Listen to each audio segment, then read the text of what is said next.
Test.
Welcome, everyone. What good is a bell if we don't get to ring it at the beginning and end of each day, right? Welcome to day 2 of our symposium. Before we begin, I'd like to thank WMO and IMO for last night's reception, which was wonderful. It was good to see so many of you. I heard lots of great conversation about the previous day, and the refreshments were lovely, as well as the London lights. So hopefully you all enjoyed it. Before I turn it over to our first panel of the day, I'd like to just turn the floor briefly to Hakan Storhag for a quick addition to his presentation yesterday. Thank you. Apologies to the meeting. When I said yesterday there were no documents submitted to the ISWG, Intersessional Working Group on the SCCW Comprehensive Review, I was in fact mistaken, because there is one, in fact, and that is a document from Korea which does explicitly address meteorology standards within the convention itself. So we will be discussing that issue, how to update maybe the standards that are within that convention with regard to the knowledge, understanding, and proficiency with regard to meteorology among seafarers. Thank you, Chair. Thank you very much. Yesterday's afternoon session was a lot of fun. It was very interactive. Today is going to be a little bit more conventional, but I want to encourage you all to continue to actively participate. There's going to be a lot of space today for discussion with our panels, and so there will be a morning discussion, a panel, and then an afternoon panel. This morning is focused on observations and data collection. This afternoon will be focused on dissemination of met ocean to ships, so it should be a great day. So we'll start the day with session 4, observations and data collection. The moderator for this session is Joanna Post.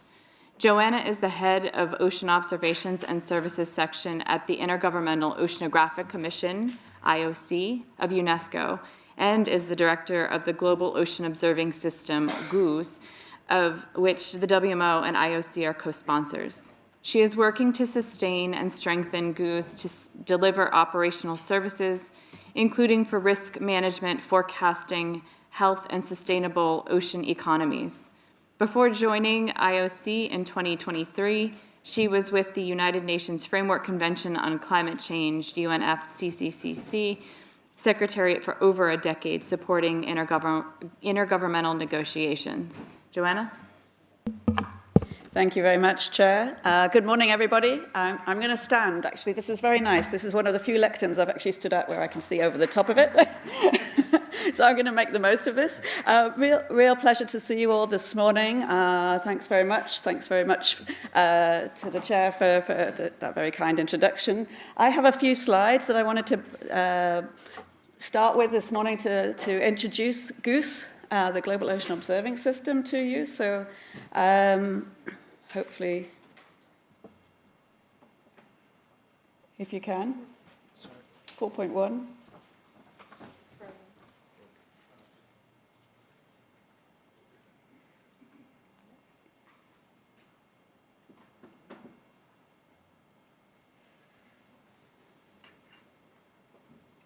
That's it. Thank you so much. So the Global Ocean Observing System is the framework in which the ocean observing is actually supported, integrated, coordinated, advocated for.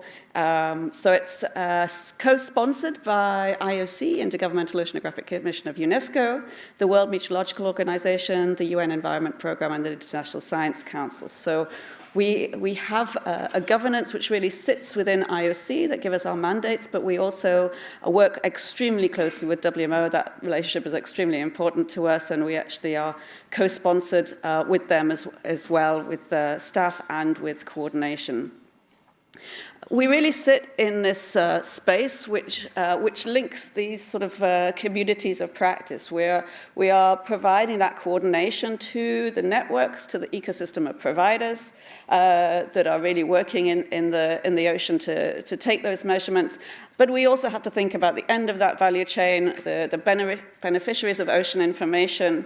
I list here the UN organizations, but of course there's many more. So we have a big challenge to really think what we are actually collecting and where are we delivering that. And this challenge is increasing as we move forward. And of course, this symposium is talking about one of those challenges, which is safety at sea and weather prediction.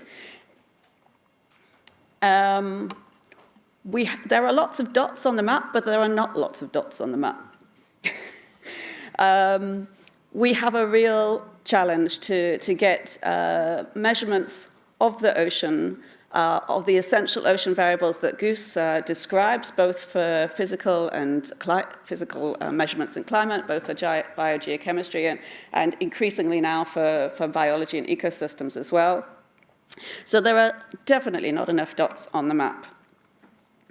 And I just picked up 3 phrases that came out from yesterday to kick us off this morning. And I haven't got the right glasses on, so I'll take these ones instead. These were from 3 different speakers yesterday during the 3 sessions. We are limited by the observations we have. We really are. We need information in the right way to make the right decisions. Yes, we do. And this is increasingly important as the information tsunami that comes our way, and we really need to use that in the right possible way. And I hope I'm quoting correctly from the last session yesterday, only 3% commercial vehicles are in the voluntary observing ship scheme. So there's massive room for improvement. And we really need to increase both spatio and temporal measurements as we move forward. As any good bosses, I have a vision. And I'm really, really hoping that we can move the global ocean observing system into a sustainable and sustained critical ocean observing infrastructure. At the minute, there's too much pressure on science and scientists to deliver the observations that are critical. They're not, they're not part of a science project. They're critical for making decisions that save lives at sea. So we really need to think about how we co-design our ocean observing system for operational services, not just for science. We need to deliver fair data for the essential ocean variables, which there are 36, with clear standards, QA, QC. So the ocean doesn't operate yet as the WMO.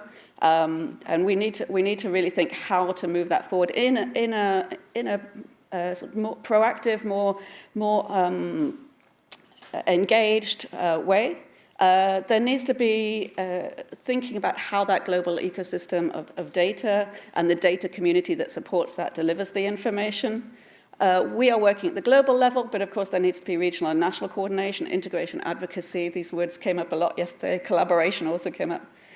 And there's a lot of new things hitting us, new economic thinking, need for more ocean literacy, new opportunities for capacity for innovation particularly, and importantly, and I finished there, partnerships, which is many of the reasons we're here this morning. So with that, I'll stop that presentation, and I'll move to our first speaker, Darren Fergursky. Darren has been the Forecast Operations Branch Chief for NOAA, for NOAA's Ocean Prediction Center since 2015, and I've just found out that he's been with NOAA a lot longer, over 30 years of experience as a meteorologist throughout the US. In his present role, Darren is responsible for the operational forecast and warning services for the Ocean Prediction Center's area of responsibility, covering the high seas of the North Atlantic and North Pacific Oceans.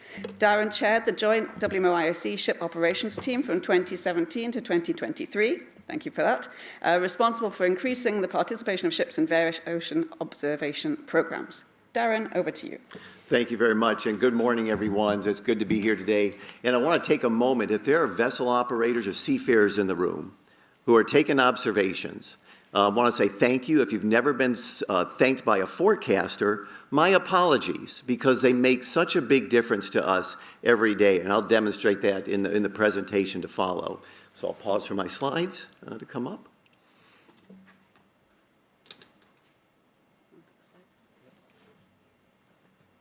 Okay. Very good, thank you.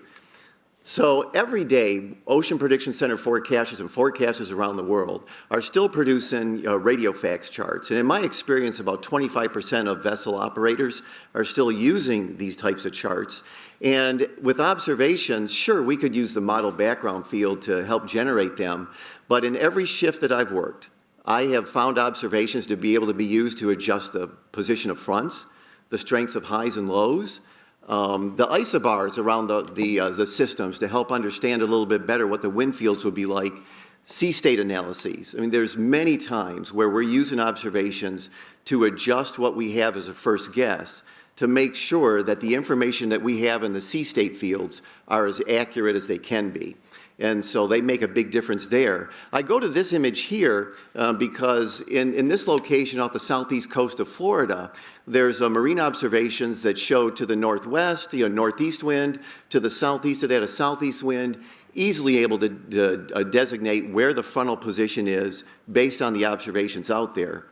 Without those observations, that would be much more difficult to do. And I've talked, some about, wind observations. Some of these are automated, wave observations, which are not. But I want to also emphasize the fact that manual observations are important. Observations of fog, observations of things like freezing spray, cripe, even rain. And I was working a shift, and I was looking out east of the U.S. coast, and radar beams at the point I was looking at are way up in the atmosphere, thousands and thousands of feet. And satellite indications might have been such that, okay, there might be some rain out there, not sure. Some of the model fields were suggesting maybe a little bit of rain. So, okay, I put some rain out there in the forecast. And darn it, if you know, just an hour or so later, a ship came in with a report of rain. And so I sent that quote back to through our PMOs, the Port Meteorological Officers, to the vessel operator. Just want to thank them for that report. And recall yesterday's survey, some of the things that were really interested, that the mariners were really interested in, things like heavy precipitation and the visibility. Again, these are manual types of observations that are really, really important. Now, we do have satellite data, and if you go back and look at this image, the area in the circle just to the west of the low, under there, with the scatterometer data, which is the satellite sense wind speeds in the atmosphere, polar orbiters, there'll be swaths, and in those swaths, there'll be gaps. And so in the Gulf of St. Lawrence, northeast of Maine, there's a bunch of gale force winds. To the south of the low, there are a few gale force winds in yellow. Might be difficult to see, but they're there. What's the wind like in the gap? If we don't have a ship observation, we don't really know. And we also need the observations to be able to validate what the satellite observations are showing us. Joe mentioned that yesterday in his presentation. We have the satellite data, but sometimes they're only good up to a certain wind speed or whatever, or a certain wave height. And so the vessel observations that we have help validate those. And all that information gets into computer model guidance. And then which helps us as forecasters with your observations get a sense of which model forecasts are right, and then we're able to make a choice into which forecast that we use. And hopefully then that forecast gets to the vessel operators who can make the critical decisions to avoid the bad stuff. And here's a case in the North Atlantic where you have a big storm out in the middle of the North Atlantic, and it's busy, but the bottom line is there are ships, most ships, that are doing avoidance. And that's what we really want to see. We want to see from the observations that you send to help make the model predictions better, to help make the forecaster situational awareness better, to help vessel operators, again, make the right decisions. Now, it's not perfect. In this case, there are a few vessel operators who are going through, or trying to go through 9-meter seas and 14-meter seas in hurricane force conditions. But we really want them to avoid the bad stuff. And that's really important. Your observations make a difference. So here's an example. What if a ship wasn't there and didn't report? This is back in 2015. Nova Scotia is to the far northwest part of this screen. And if you were 22,500 miles above the Earth and could breathe, this is a visible image you might be able to see. And it doesn't look like a lot. There's a little front that you can see, kind of a little slender line going north to south from east of that low. But just to the left of that low where the arrow is a 65-knot wind reported by a vessel. Now, of course, we would hope that the forecast was good enough that the vessel wouldn't be there, and we did have storm force warnings in effect at that time, but the forecaster, by seeing this observation, was able to update that forecast, and maybe that ship to the green spot just below that arrow was, with receipt of that forecast, able to make a decision to avoid. And I don't have it in the presentation. This is from almost a decade ago. I was working a shift 2 weeks ago. Low pressure system moving toward the Gulf of Alaska. We had strong gale force winds associated with that system. Looking on the map, there was a 60-knot wind just south of the Gulf of Alaska. And I thought to myself, is that a good observation? So I contacted the forecast office in Anchorage through our chat, and they mentioned to me, yeah, that's a cruise ship that's there that we know it all the time. It's a good ob. So updated the forecast to storm force conditions. You know, as a forecaster, I like to think that my forecast is the truth all the time, and in most cases it's very good, but the observations will help make a difference when things need to change. So in talking about avoidance, I put this in a question mark because not only do I think observations help forecasters, they also help those that are taking them. And Joe mentioned in his presentation yesterday, 2 vessels that went through Hurricane Ernesto are very close. This is the one, it's a little dot, it's hard to see, but this is the one that went north and then got caught in the strong, probably southerlies for like hours and hours and got pushed 40 miles before it could make headway again. I'm venturing to guess, I would submit to you that if the vessel was taking observations, maybe a little bit more situational awareness for the weather would be in place. A PMO went to visit this vessel, and in our operations that day, we tried to call this ship to make sure it was okay. Our PMOs were trying to get me email messages, and they were trying to reach out. Eventually, though, I guess back in 2014, when the PMOs reached out, they declined to be part of the program. And if you don't believe me that taking observations might help folks who are doing these on the ship, maybe believe the National Transportation Safety Board of the U.S., because in its El Faro report, it mentions that ships providing a continuous stream of real-time marine data would enhance both awareness of current conditions and forecasting or early warning tools. So I think it helps, obviously, forecasters, it helps a critical decision maker, it helps those that are taking them. And so I point this out. Global observation coverage, there's a lot of red on this map, meaning that there's not a lot of observations in a large part of the globe that we see in our forecasting software. Even where you see the blue, over like the North Atlantic, for example, those grid points could mean as few as 1 per month, which meets the Oscar standards.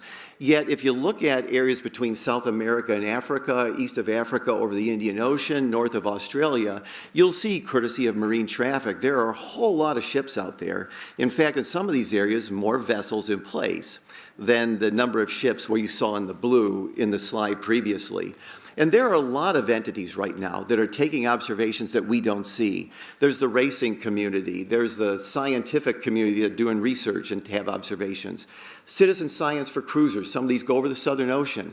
We have folks that are doing things, really innovative stuff, trying to get observations via AIS, but which goes to their own server and doesn't get sent out. And so one of the things that the ship observations team is working on is things in conjunction like with the WMO data policy, where the private sector is now a major data user, and we need clear rules, we need innovation to try to capture some of these observations. So with VOS and the Ship of Opportunity program and the, I think I get the acronym right, the Automated Shipboard Aerological Program as the climate standard, there's a task team of the ship observations team that's trying to develop a guidance document right now to help those, I'll call them third-party observers who are already getting this data, to get that to us. We're building that based on the guidance document of crowdsourced bathymetry that's already in place. Ours isn't going to be 51 pages like that. It's very comprehensive. But we want to show people, you know, maybe how to collect stuff, make sure they're getting the data and the metadata correctly, making sure that the quality is good. And then, you know, we'll take I think a champion probably to get those into data centers, because eventually it could be a lot of data and there could be some server space that's needed for that and maybe a person to monitor it. But at the end of the day, we think there's a lot of opportunity for third-party data to help complement what's already out there by the traditional networks. If that doesn't work, you know, drop a bomb in the room and maybe there'll be complementary tasks. Do we make or really request or require vessels to take things like pressure? Do we offer incentives like, you know, carbon credits or other like crew incentives? I don't know, but at the end of the day, you know, we need more observations from where the observations currently are, so where the data there is, where the data is where it is, and also where there is none, because the weather changes, and obviously we need more observations there in those places. We also need it where it's not there. So my last slide is basically for those who are ever approached by someone who wants to take an ocean observation or an upper air observation, and you're a vessel operator or a seafarer, consider it. Because, like for example, with the Ship of Opportunity program, expandable bathythermographs, they really help us understand more about the ocean and sense what's going on in the ocean, temperature, pressure, current, and the like. And compared, when a modeler told me this at the Environmental Modeling Center at NCEP, back where I work in College Park with the Weather Service, compared to available sea surface observations, of which we know there aren't a whole lot of those, there continue to be a negligible quantity of observations in the upper ocean. And models are coupled. Yeah, Joe again mentioned that yesterday. There's not a big border at in models between the atmosphere and the ocean. There's the heat from the ocean. There's the interaction with the wind on the ocean. And so all the models in the coupled sense can really help us make better forecasts and warnings. So the last thing I'll say is what's there matters. We want to make sure that your observations provide us better reports so that we can provide better critical decision-like information to the seafarer for avoidance. And we also hope that when the big systems come toward a vessel, that by taking an observation, maybe that vessel operator in doing that will be able to be a little bit more cognizant of the weather and maybe make better decisions in a vulnerable situation that they could be in out over the open ocean. With that, thank you for your time and attention, and I'll yield the balance of my time. Thanks very much, Darren. So we're all living in one climate system. We shouldn't separate the atmosphere and the ocean, and the observations of those as well are very important for coupled models. Are there any questions to Darren directly after the talk? We will have a more sort of intensive discussion after the coffee break this morning. We're having presentations first, and then we'll go into a few more Q&A after the coffee. So if anyone has a particular burning question on the talk, please, otherwise we'll move on. Yes. Good morning to you, sir. It was great listening to you, the coordination between the ship and the meteorological observations. We always send the observations across, and it is being an end user, it is more helpful to us, and thank you for that. Is there any way to make these observations by ships mandatory? Or on some ships that I have seen, there is a system placed, and these data are automatically transmitted. I don't remember some of the Japanese ships that I have done, something like that. Or nowadays we have this smart ship and things like that, where all the data is transmitted to the shore. It's a matter of pressure, wind direction, and few parameters, which doesn't take much of a time. So I think if we pressurize the seafarers community, we will get better outputs. And if you make things mandatory, I think people will really, because the end users are seafarers, and it is for our safety. And better observations are always valued. Thank you. Yeah, thank you for the question. I guess I'll address your question like really specifically. You said, is there a way to do it? And I think the short answer is, well, yeah, if the the IHO or somebody, whoever it is, says it should be. But in my experiences as the chair of the ship observations team from 2017 to 2023, my understanding is, and even my predecessors, there wasn't a big appetite for making things mandatory. And there's probably a lot of reasons for this, but, vessel operators didn't seem, they were concerned maybe about being pressed to have to take observations. So far over the years, we've been trying to make it strongly encouraged. There's a lot of statements out there by the WMO and the IMO saying, hey, this is really a good thing to have. It's going to be a difficult thing, I think, to try to do that. But is it possible? Sure. It's just, does the shipping community want to do it? Do the main organizations want to do that? And so, I'll just stop there with the answer to that question. There's one more question at the back. Please go ahead. Thank you. This to follow on from that question. It's not quite as simple as that. VOS predates UNCLOS. And the reason that UNCLOS, or rather you can carry out and do VOS anywhere, is because of that fact that it was, when they were doing the UNCLOS Convention, it was already in place and therefore it was outside UNCLOS. However, that was on the understanding that you didn't change anything in VOS. And making it mandatory in the eyes of many coastal states would change its status, and therefore it would then be mired in the politics of UNCLOS and scientific data gathering, and everything goes like that. So as long as you keep it voluntary and you keep it as it is, you can do it anywhere. If you change the status, you will lose that ability and it will become much more difficult. So you need to be aware of that. Thank you.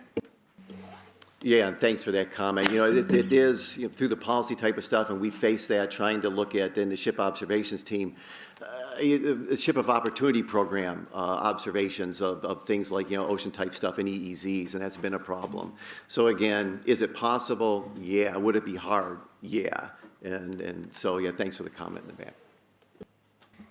Okay, John, very quickly. Yeah, Darren, and since it's hard to, you know, enforce the VOS system, how about the incentive things you just mentioned? For example, the carbon credit idea. Can you elaborate a little bit more, or leave that for the discussion? I know probably just enough to be dangerous, but I'll say it's not my idea. I stole that from somebody. But the upshot of it is, you know, could there be opportunities out there for such things like that? It's going to probably take, you know, people smarter than me to try to figure that out. But in today's world, where we're trying to also reduce, you know, carbon emissions, could that be an incentive that we look to try to use to get people to do more observations? And so maybe, again, you know, throwing things out there, I'm not sure, you know, what's palatable to the community, what might stick. But I'll leave it at this. You know, if we do what we've always done, we'll get what we've always gotten. And so hopefully there's a way that, you know, through some innovative approaches, we can get access to a lot of the data that's out there that we don't see.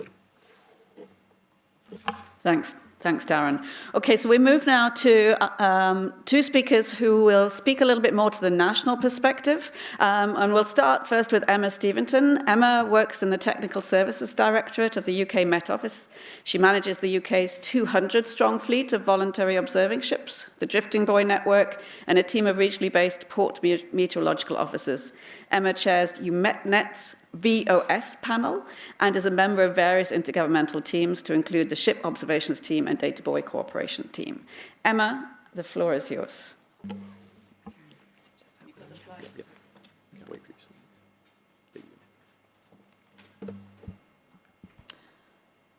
Hi, yes, so I'm going to give you a basic step back and give you an overview of the voluntary observing ship scheme. So I'll just give you a little overview of what I'm going to cover. So I'll start by introducing the scheme, telling you a little bit about its objectives, its purpose, its aims, and the overall benefits and the purpose that it ultimately provides. And then I'll delve a little bit more into the status, talk about the number of ships involved, the size of it, how we go about collecting different types of data. And then I'll speak just briefly about some of the recent achievements and highlights of the International VOS scheme. And then lastly, would like to raise some awareness of some potential industry collaborations that we'd like to work on. So an overview of the voluntary observing ship scheme. So probably one of the oldest observing networks in the world. So the weather and sea state observations have been collected and disseminated on a systematic basis for over 150 years. So it dates back actually to about 1853, when the decision to use maritime data from ships in order to benefit the shipping company was ultimately started. It's, as we know, it's completely voluntary to the ship. There's no costs to them, but they do receive that benefit.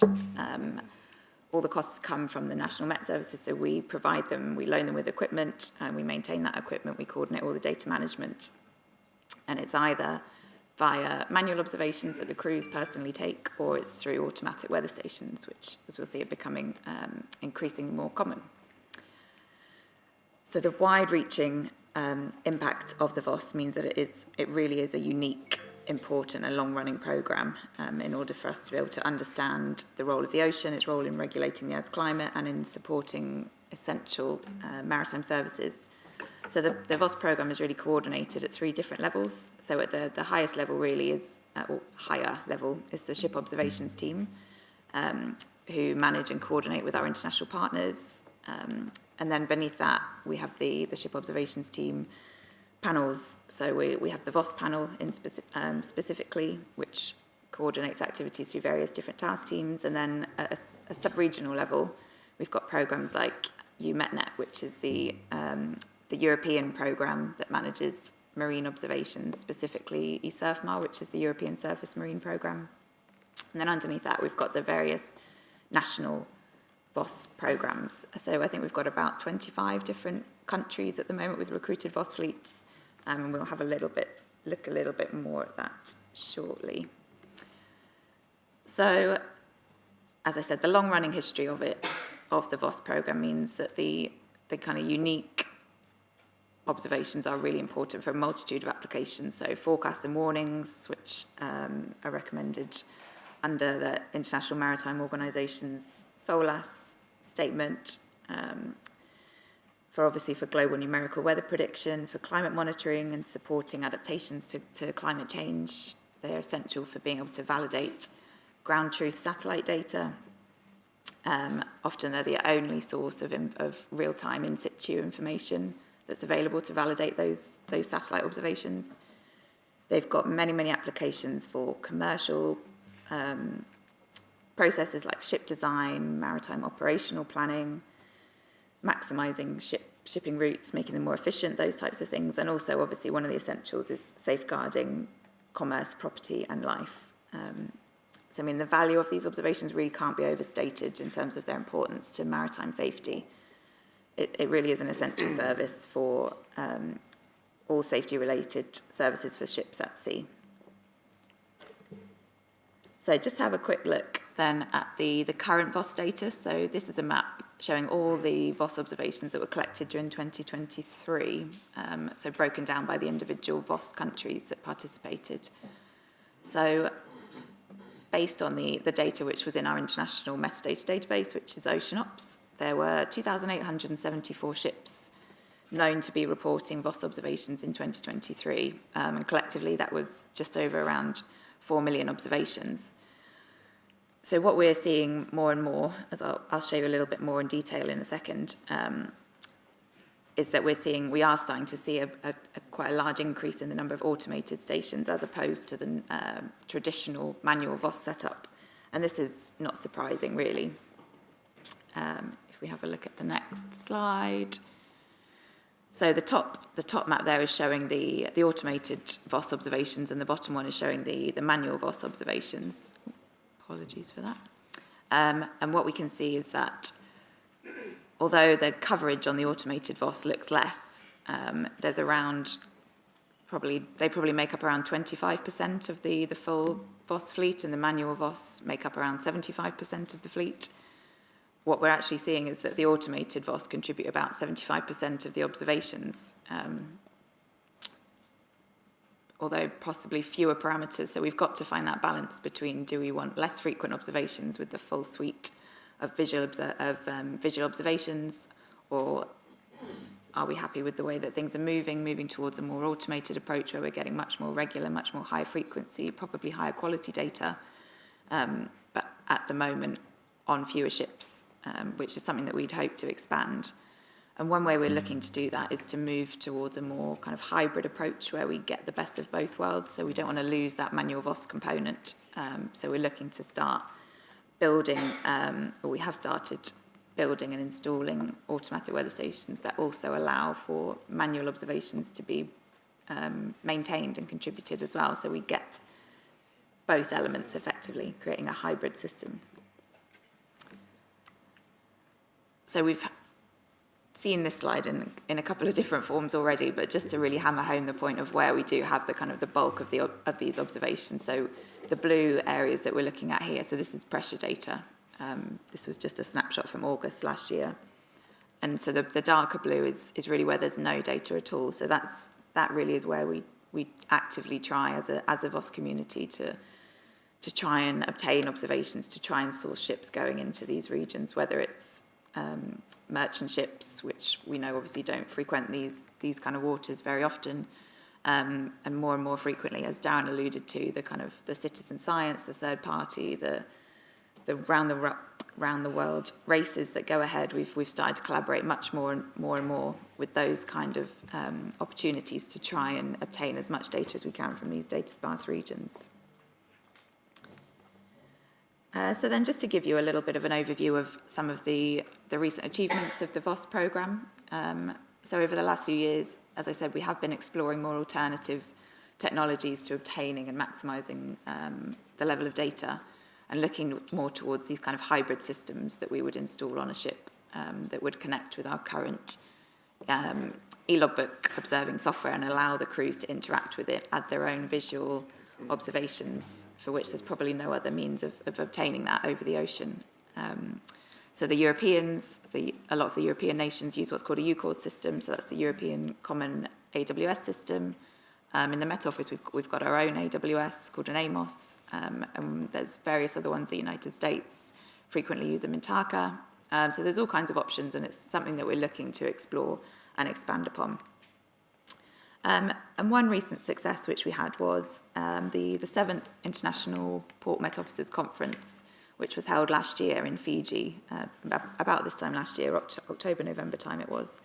And that involved 24 different countries, representation from 24 different countries with 37 different individuals. And the whole aim of the workshop was for capacity building in the Pacific region, to really try and encourage the establishment of new VOS nations in those regions, in the hope of recruiting ships in those nations, sailing in those waters, to try and fill some of those data sparse gaps and broaden the coverage of the VOS scheme around the world. So there was all sorts of things that they did. They provided hands-on training in the VOS scheme, the operations of it, the different responsibilities that required. It was all very hands-on, teaching people about the software, about the hardware, about how to go about installing things, about the data management, all those kinds of things. And since then, and kind of off the back of that, we have sponsored effectively 2 new countries to set up their own VOS programs. So that's Vanuatu and the Solomon Islands. So as a ship observations team, we operate what's called a VOS donation program, whereby we donate automatic weather stations or certain instruments to help these programs, to help these countries to establish VOS programs of their own. And it's working pretty well so far. So then, just another couple of successes. So there was a ban, which many of you may have heard of the use of non-GM DSS certified equipment in Indian waters, which became a real threat to the VOS community when they were sailing through Indian Ocean waters. But we were able, through successful communications and collaborations between the VOS panel and the Indian Directorate General of Shipping, we were able to actually resolve this. So although VOS ships don't generally use GMDSS Iridium equipment, they do support it, obviously by providing vital input to the maritime safety information. But we have now been able to establish a successful establish an exemption from this ban, so that we are able to maintain our VOS observations within Indian Ocean waters and carry on transmitting this essential information. Just looking at that graph on the left, this was just something to highlight, really. So I'm sure everybody has been aware of the record-breaking sea surface temperatures that are kind of constantly in the news. We've been breaking these records almost daily since March 2023, and this year has been no different. So that the dark line at the top there is showing the high temperatures that we do continue to see for sea surface temperature, and this just re-emphasises the point of how important it is for us to carry on collecting these ocean data, and how important VOS observations are in providing these data, so we can do this monitoring of the environment, to keep the public informed, to be used in the daily marine and national weather forecasts, and just highlights how important it is that we do carry on obtaining more and more accurate data for such critical applications. Metadata is something that's really key for us. So when we recruit VOS ships, it's essential that we know everything that we need to know about the ship itself, the instruments where they're sited, how the data is collected, so that forecasters are able to use that data accurately and know everything that they need to know about it. And we've not long completed a transition to a completely new WMO standard, which aligns with WIGOS and aligns with OSCAR, and we've got about 95% of the way towards transitioning our full international VOS fleets over to this. And in a similar fashion, we've also migrated to a completely new identification scheme for these VOS observations. So in the past, some ships have been a little bit concerned about their positions being given away by transmission of the data, and so we would use a masking scheme to kind of hide that identification, but that's now been completely replaced. We've got a new unique ID scheme, and that's no longer an issue for any ships that were previously concerned. So in terms of future plans and opportunities of the VOS programme, so something I will mention shortly is our TurboWind software, which is the software that's used internationally by all the ships to transmit and return their data from the ships to shore for use. So we're going to be providing lots of technical expertise for the ongoing future of that. We'll be looking quite extensively at how we exchange data internationally. So at the moment it's in a very old format known as IMMT, which is the International Marine Meteorological Tape. It's got a lot of limitations and it's not really in line with these new metadata standards that we've moved towards. So we'll be looking at that shortly as well. We've also got some challenges of some reduced funding, and we're looking really to build on some partnerships with shipping companies and industry partners to see if we can maximise benefits across both sides in things that go beyond just taking observations, and in terms of deploying instruments for us. As Darren alluded to, it's where there's data already out there that we can obtain, share, get mutual benefits from across the community. So in terms of some challenges, oh no, sorry, have I done that one? So basically challenges of the VOS programme as a whole. We are seeing increasing complexity of sensors, the variety of ships that are involved. There's no kind of standard to it. They've all got their own IT systems, different ways of transmitting data from ship to shore. There's different controls on cybersecurity and IT security these days, which make it harder and harder for us to carry on sustaining these observations and to carry on asking ships to install equipment and connect to their systems and things. We do have some challenges with regarding funding, which is obviously an issue for us. We need to be able to make sure we can sustain and build upon the observations, build upon the networks that we've established over such a long period of time. And we are actually still seeing some impacts of the likes of COVID, unfortunately, where we did see a big decline in the number of ships participating, the number of networks. So we're hoping to kind of rebuild on that and get us back to the kind of places where we used to be. And another thing that we really need to work on, and why a platform like this is so important, is we really need to ensure that awareness of the VOS programme, of the observations that we make, how important it is, the engagement that we need, and those relationships that we would like to build in order to kind of progress and develop, not just for our own benefit, but for the wider community benefit, the marine community, the global community as a whole. So, as I mentioned, the big issue that we're kind of facing at the moment is to do with TurboWind, which is the global software that's used to collect and disseminate. Sorry, forgot to turn the slide. It's the software that's used to disseminate the meteorological data that's taken from these voluntary observing ships. So it was originally developed and maintained by the Dutch Meteorological Institute, KNMI, and funded by the European Surface Marine Programme. So it's completely freely available, anyone can access it, it's online, it's open source, and it is used worldwide by many of the WMO members. It has served its purpose for many, many decades, and has enabled us to maintain the supply of observations from ship to shore, but it is unfortunately we no longer will have any support and maintenance for it as of June next year. And at the moment we don't have a confirmed plan in place, which is a risk to the VOS programme and all its customers, the downstream users of this, We don't yet have funding in place. So beyond 2026, what can we do? This is the issue, and this is something that we really like to raise awareness of in the room today. So just last week, UMetNet, which is the European Network of National Meteorological Services, released a call for a market review. Sorry, I keep forgetting to turn the slide. Market review and a strategy for replacing this software. So ultimately, we are seeking the expertise of a consultancy firm with a strong background, ideally in ship-based data acquisition, marine meteorology, and IT systems, in order to aid and inform our decision-making on the development and where we take this and how we go about replacing this software, which is critical to the maintenance and the ongoing nature of the VOS scheme. So the consultancy's objective is ultimately to kind of complement the work that's already been done under the UMetNet of umbrella, the umbrella of UMetNet, which would include a kind of an early market engagement activity, looking at different scenarios, the different, the costs, the skill set, and hopefully provide us with some guidance on any potential challenges and risks that we might want to integrate. So we would like to see really, or have knowledge of what might be already available on the market,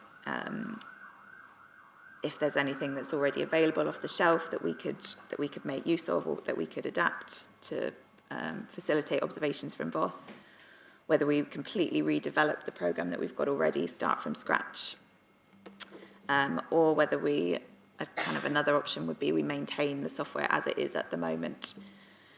If there's a private company that would be willing to do that, to support it, to develop it in its current terms. And so this work is in support of a wider exercise that's being led by the UMetNet Observations Capability Area to maintain and develop the strategy to access these near-surface marine observations for the next 10 years. So if there's any interest in the room, if there's anybody that knows of any companies, consultancies, any interested parties that might be able to assist us and work with us for such an important cause for our programme, then I've put there's an email there, info@umetnet.eu. That's where the market call can come from. So the deadline for it is the 18th of October. So you've got 3 weeks left to submit applications, and we're really, really keen to work with you. So I'll just touch very briefly, just for my last slide before I'll pass over to Dirk, who will cover some more of this. But just again to highlight what Dan said as well about how third-party data from the shipping industry is really such a huge opportunity for us. There's so many ships out there that are collecting data for their own purposes, or they're being transmitted back to the Central Operations Centre, that we could gain so much from if we were to share it collectively with the ocean community, with the climate community. So traditionally, the VOS programme is split into 3 separate classes, with most of them falling under that first one, which is the National Meteorological Hydrological Service operated fleet, which is the traditional means we provide the instruments. But then you'll see from that list, there's a third-party option, which is independent.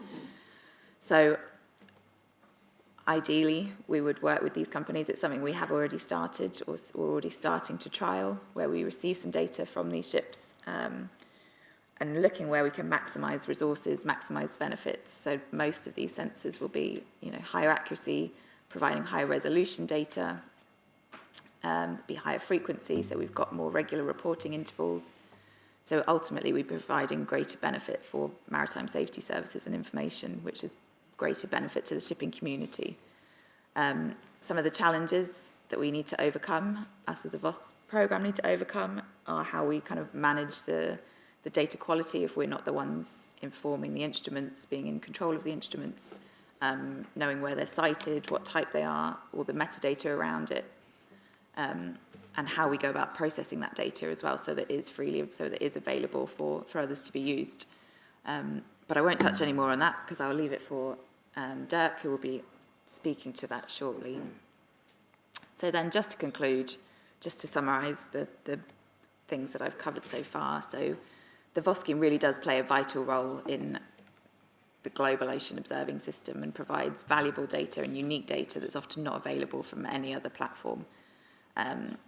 But we do have ongoing challenges with regards to turbo-win, maintaining that access to data. And it's also really important that we expand on our collaboration with industry partners. We share the knowledge, we share the expertise with the wider community so that we can enhance on the critical safety services that we're already offering. Thank you, that was it. Thanks very much, Emma. Round of applause. So, in the interest of time in this session, we'll go straight on to Dirk. But if anyone has any questions on this questionnaire for Emma, please ask her at the break or in our discussion session after the coffee. So, Dirk, over to you. Dirk is from the Deutsche Wetterdienst, DVD, otherwise known in English as the German Weather Service, and is responsible for the strategy, administration, and HR of the Maritime Observing Network. He has a background in meteorology and gathered experience in meteorological data acquisition, management of networks, public relations, as well as quality management. Dirk, the floor is yours. Thank you, Joanna, and good morning. Microphone, Dirk.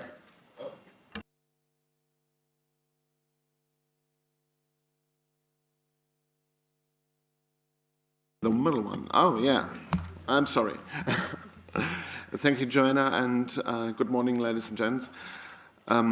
I want to talk about the problems and the challenge about the third-party data. Emma talks about that shortly. And I'll show you the DVD uses third-party data since 2021. And we received third-party data from 300 vessels. Here, the wrong number, 150 now. There are 300 vessels. Third-party data are important for us, and we are thankful to get these data from our partners, in particular in data spaces regions, because there are not enough ships in these regions, and we need the data. So, what's the problems? Data is, we have data fed into the GTS every hour for 10 selected vessels. And we take that if many parameters are present in the report: pressure, humidity, wind, or water temp. We sometimes also have an automatic weather station. It calls GOOS as a comparison station. So, if not provided by the ships, we don't have metadata instrument used, and their height and position on board are unknown. That's a really problem for us. The challenges related to data we receive from external networks, no possession or data in time, hardly any or no parameters in a report, and additional shortcoming is that time series can have larger gaps. So, correction values are applied if necessary to their air pressures value. I have here some example for the pressure. You see,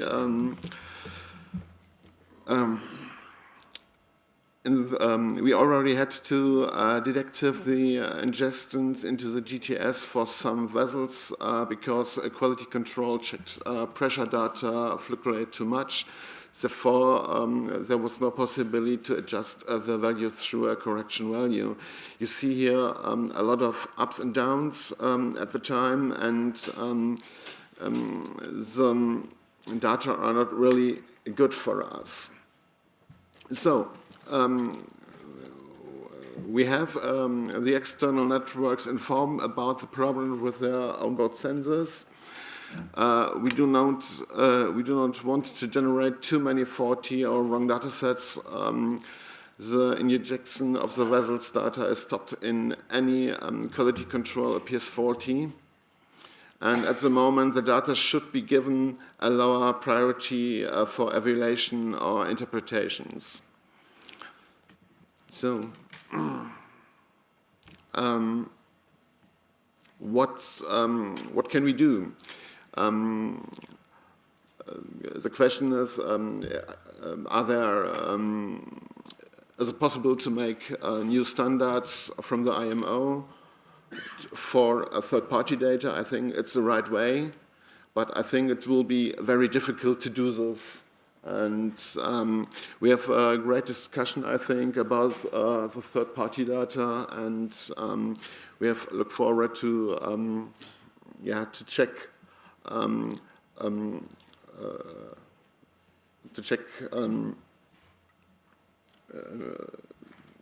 the questions and looking forward good. So.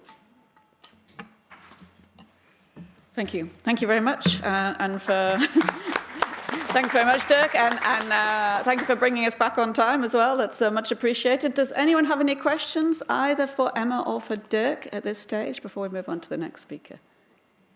Chile.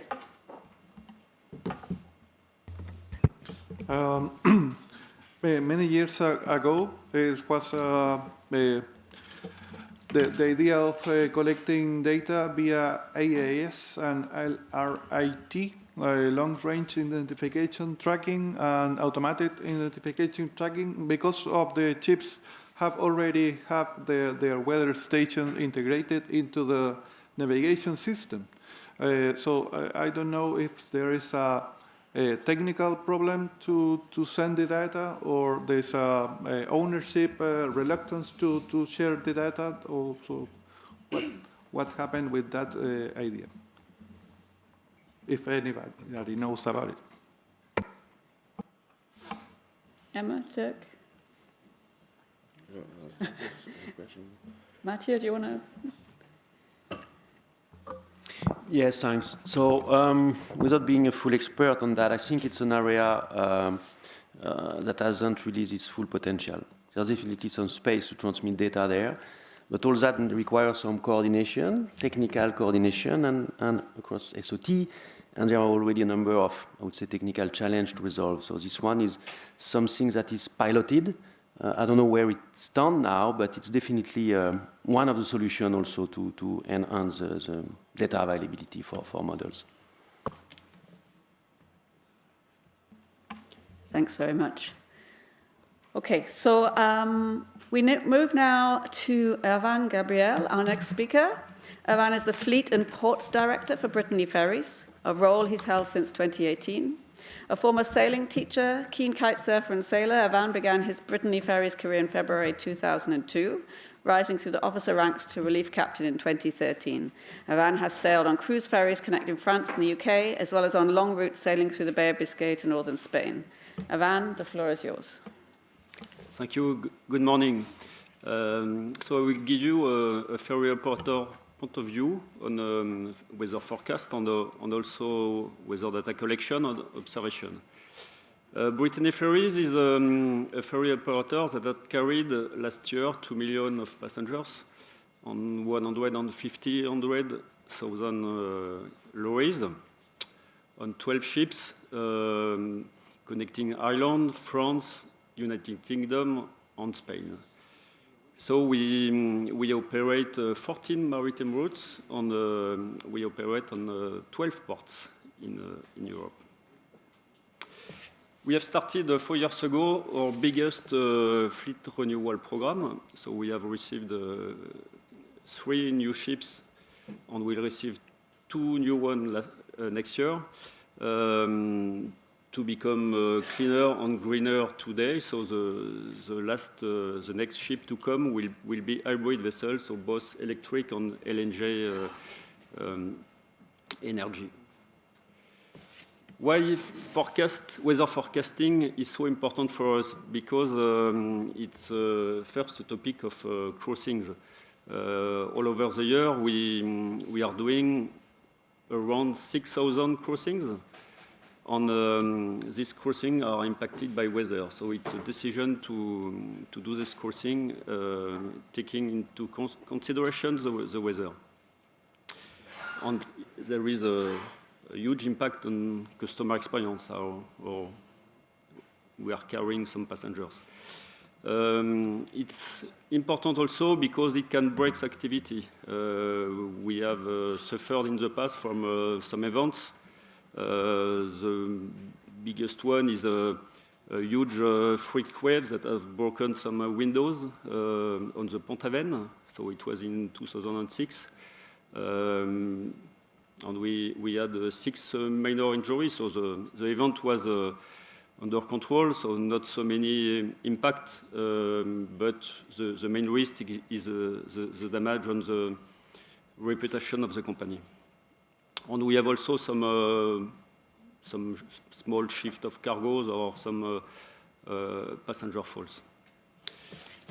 It's also important because with the objective of reducing our CO2 footprint, weather is also weather forecast contribute to minimize our energy consumption.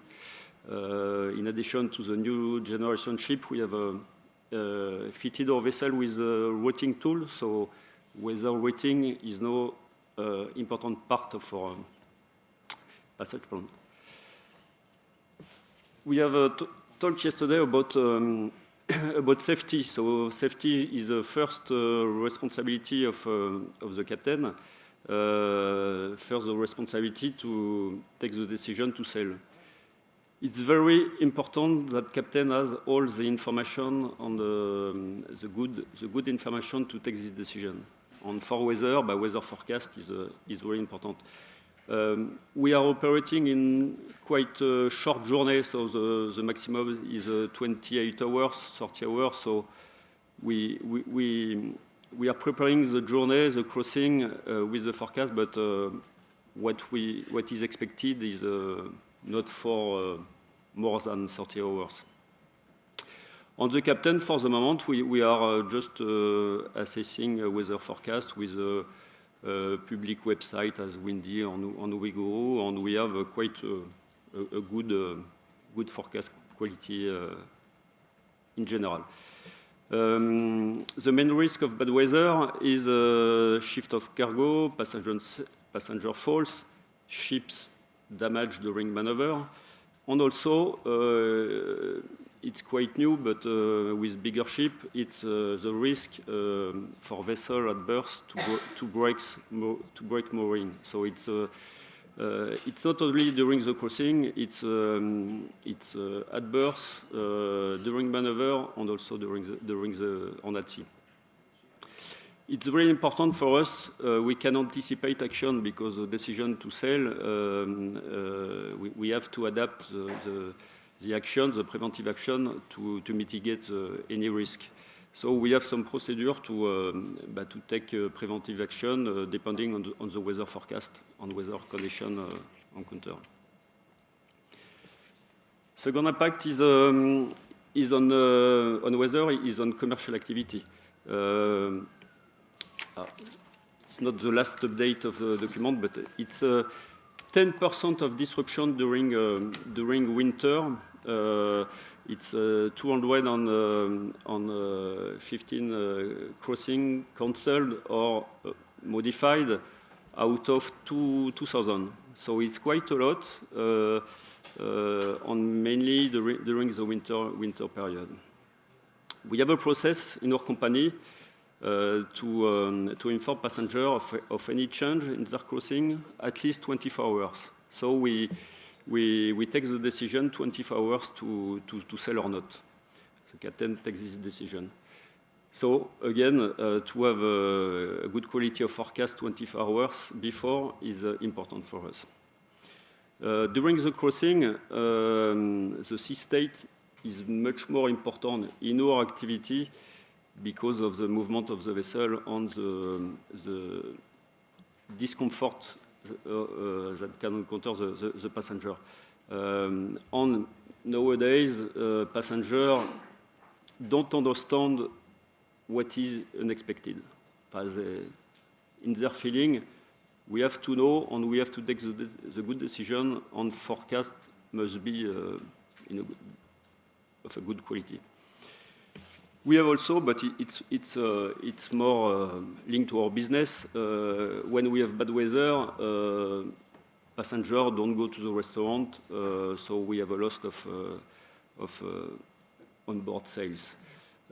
On and that's important, we take the good route, comfortable route for the passenger. So we often change the routes just for the comfort of the passenger, or not only safety.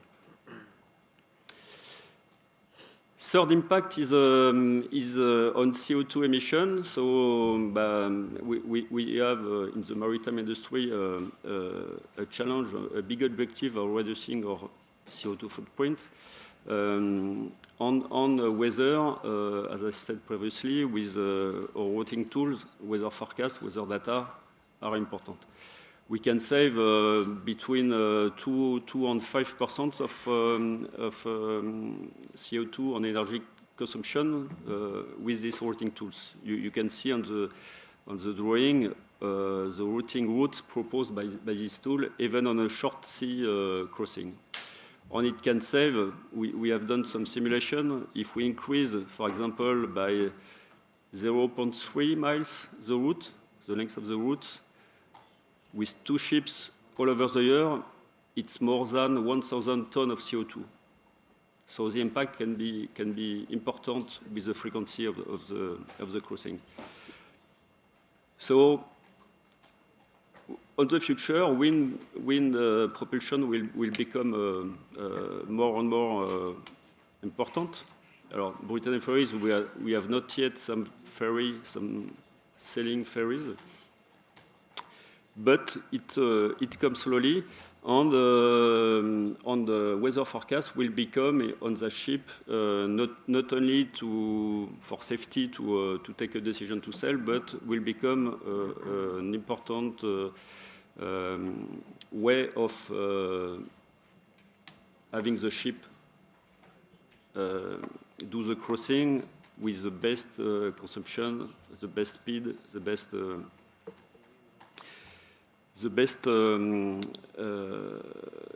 route.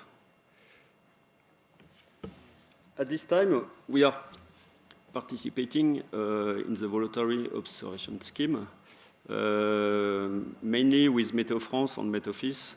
We have agreement with Météo France with a weather station on 5 ships.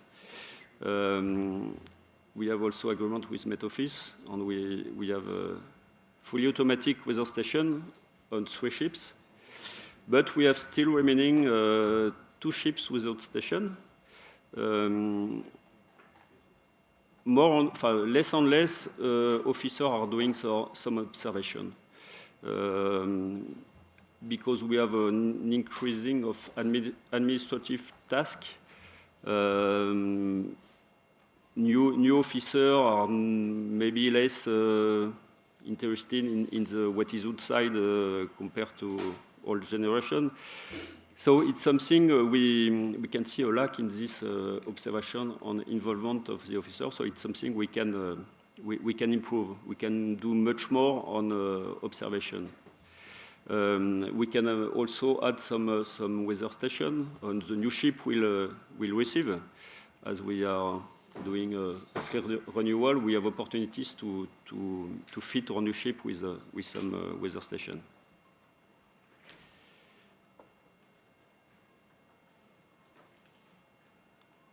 What we need, missing one slide, but just to add, we are involved also in many other programs to collect data. For example, the Ifremer, we have some sea ferry box taking some sample of sea on analysis, etc. We have some observation on the whales, on the sea mammifer. So we have a lot of involvement. We are really convinced of the benefit to be involved on that. On the benefit is for the environment, our environment, but also if we speak about the weather forecast, as I present, it's a huge topic in our activity. So what we need better forecast quality in our geographic area.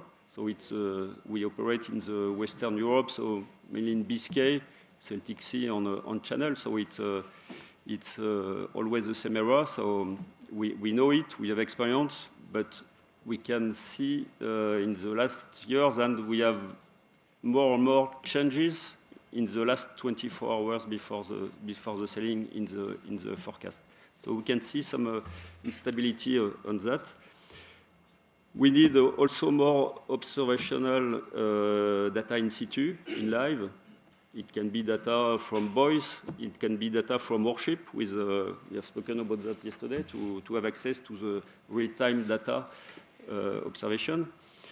And we need also to have this OBS well coordinated, not to have multiple contact, and have only one access to an entity, and after we can install many things on board, many weather stations. And maybe to add, what we like also is the benefit of the data, to have an easy access of the data, of the statistic, history, and the wind condition, height of the sea, because it's important for us to anticipate the future, if there are evolution in the sea state, etc. Thank you very much.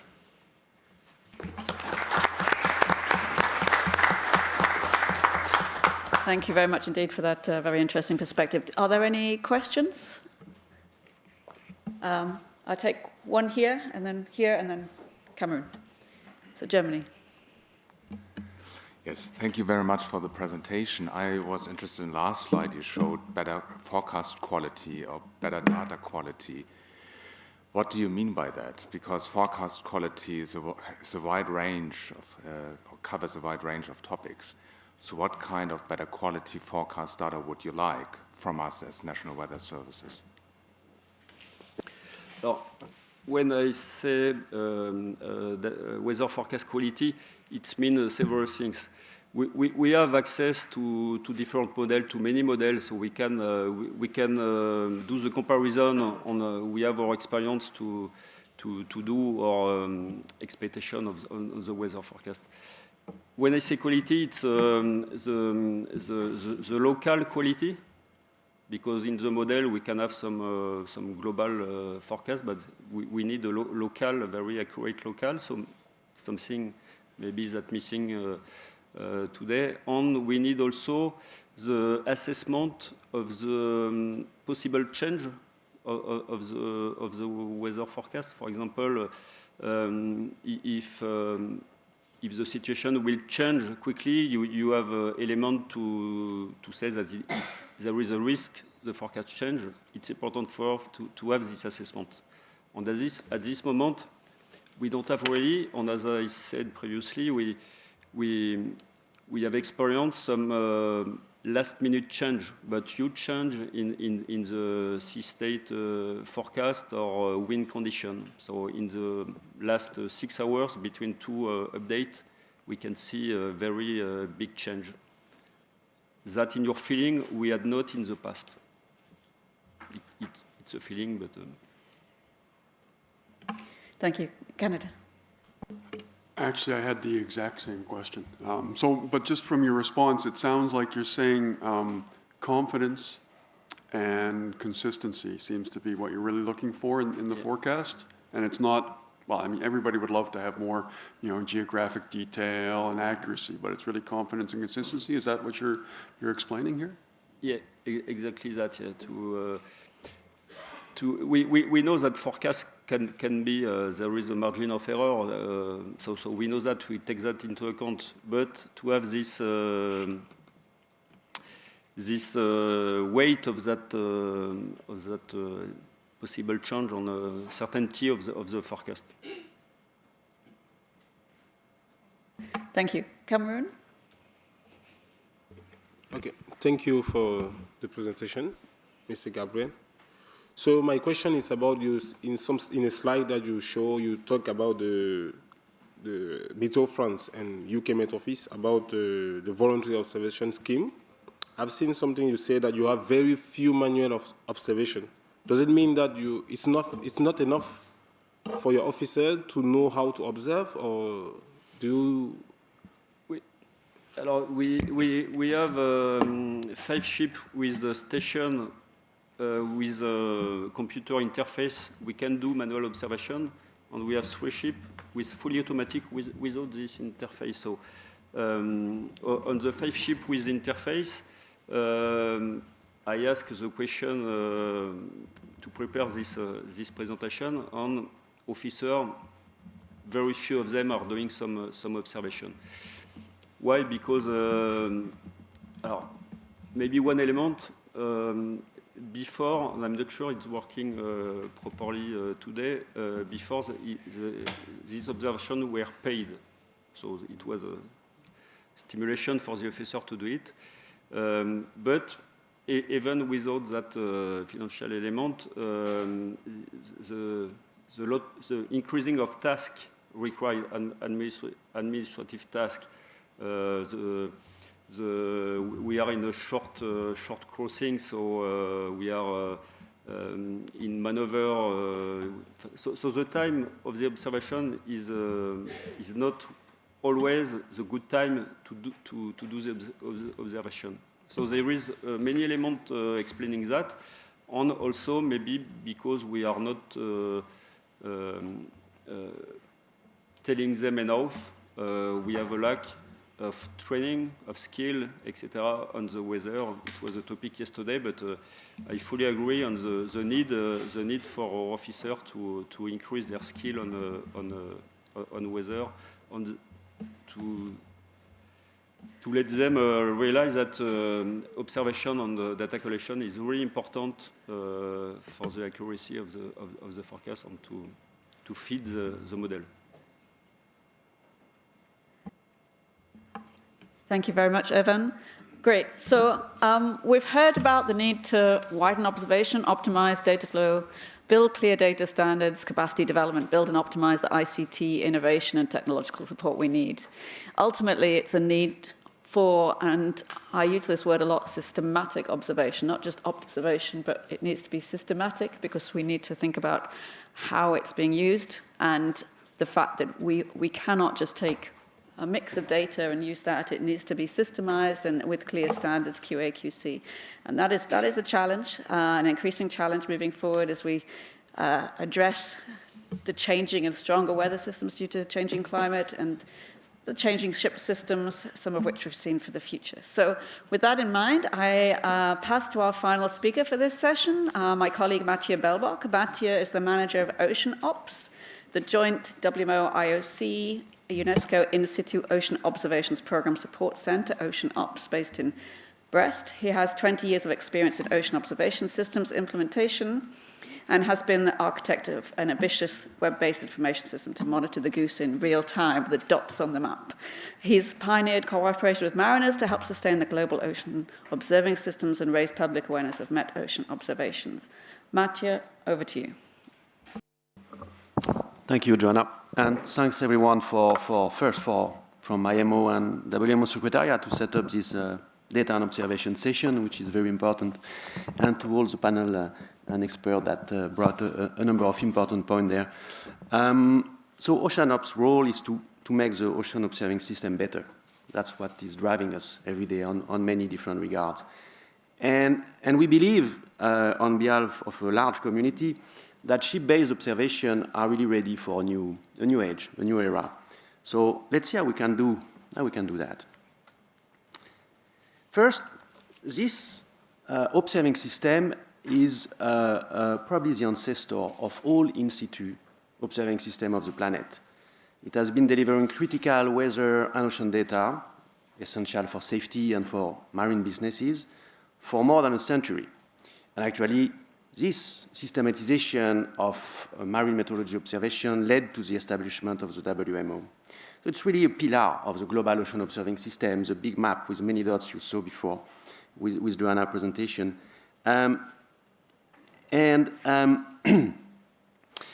We know our ocean is threatened by a number of challenges. The sea level rise, acidification, deoxygenation, the weather increasing in extreme amplitude and frequency, and the climate challenge also, which will request some long And I want to particularly thank, as we move into the coffee break, the UK Met Office for sponsoring the coffee break. Always much appreciated. Coffee and food always keeps us going at these meetings, so thank you to the Met Office for that. We will reconvene in 30 minutes at 11:30 for the discussion session part of this session 4. Thank you very much, everybody.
So, okay.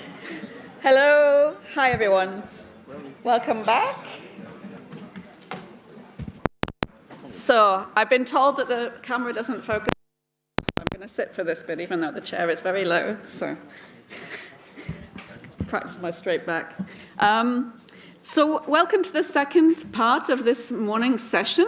And it really is about having a discussion about what you heard this morning in the presentations. It's an open panel. I really want to encourage discussion in the room. If you feel that you want to answer a question that's presented in the room, feel free to do that, as well as pose your own questions. If you have any specific questions for our speakers this morning that you didn't have a chance to ask, then also feel free for that.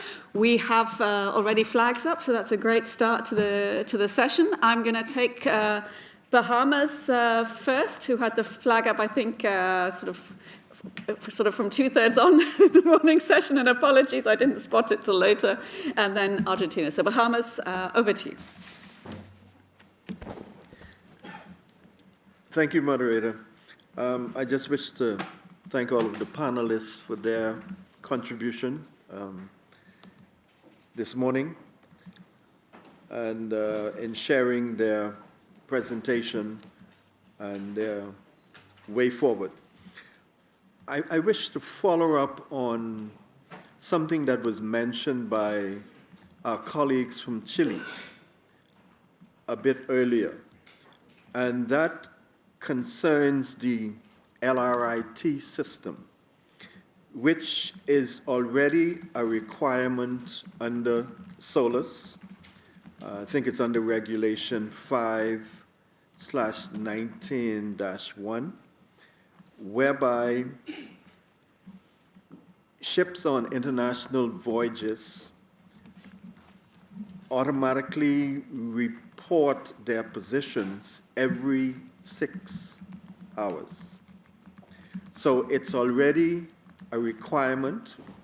It's an inbuilt system that at present is being underutilized because the security that it was trying to overcome has sort of dissipated over time.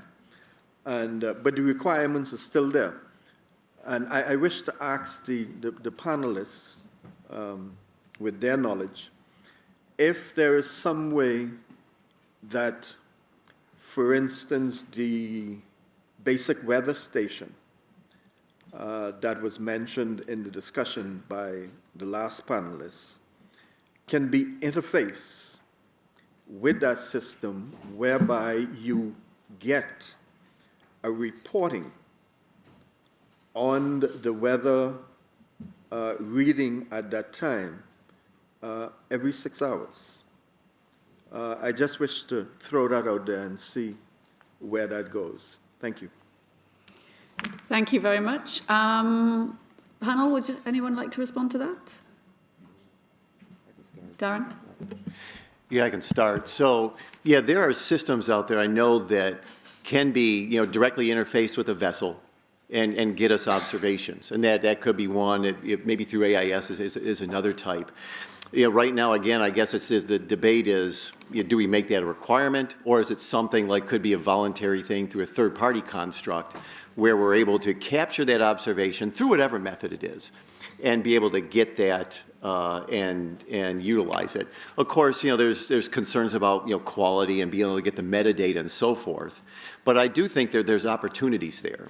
And kind of going back to what I was talking about with the ship observations team, we're trying to develop a guidance document to help people in whatever way they can transmit an observation to get that to us. So yeah, I'll stop with that. But it's a very good point. There's a lot of opportunities for creativity out there for sure.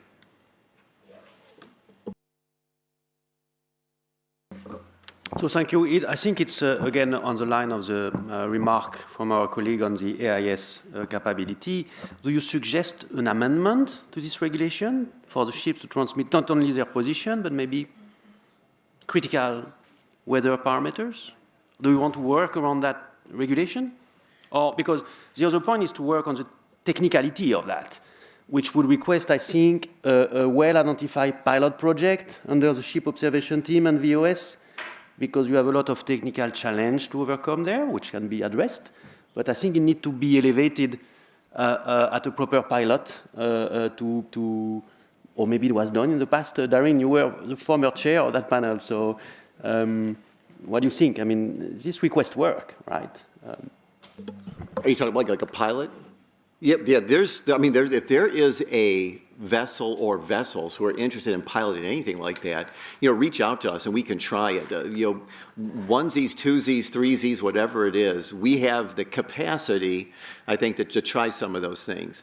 Now, I will caution that if there's 500 ships that want to do a pilot, that could overwhelm us, because some of the folks who are trying to work through these pilots, I always call it they're doing it on love time, meaning they have their own job to do, but they're trying to do it in other ways, just outside of their regular duties.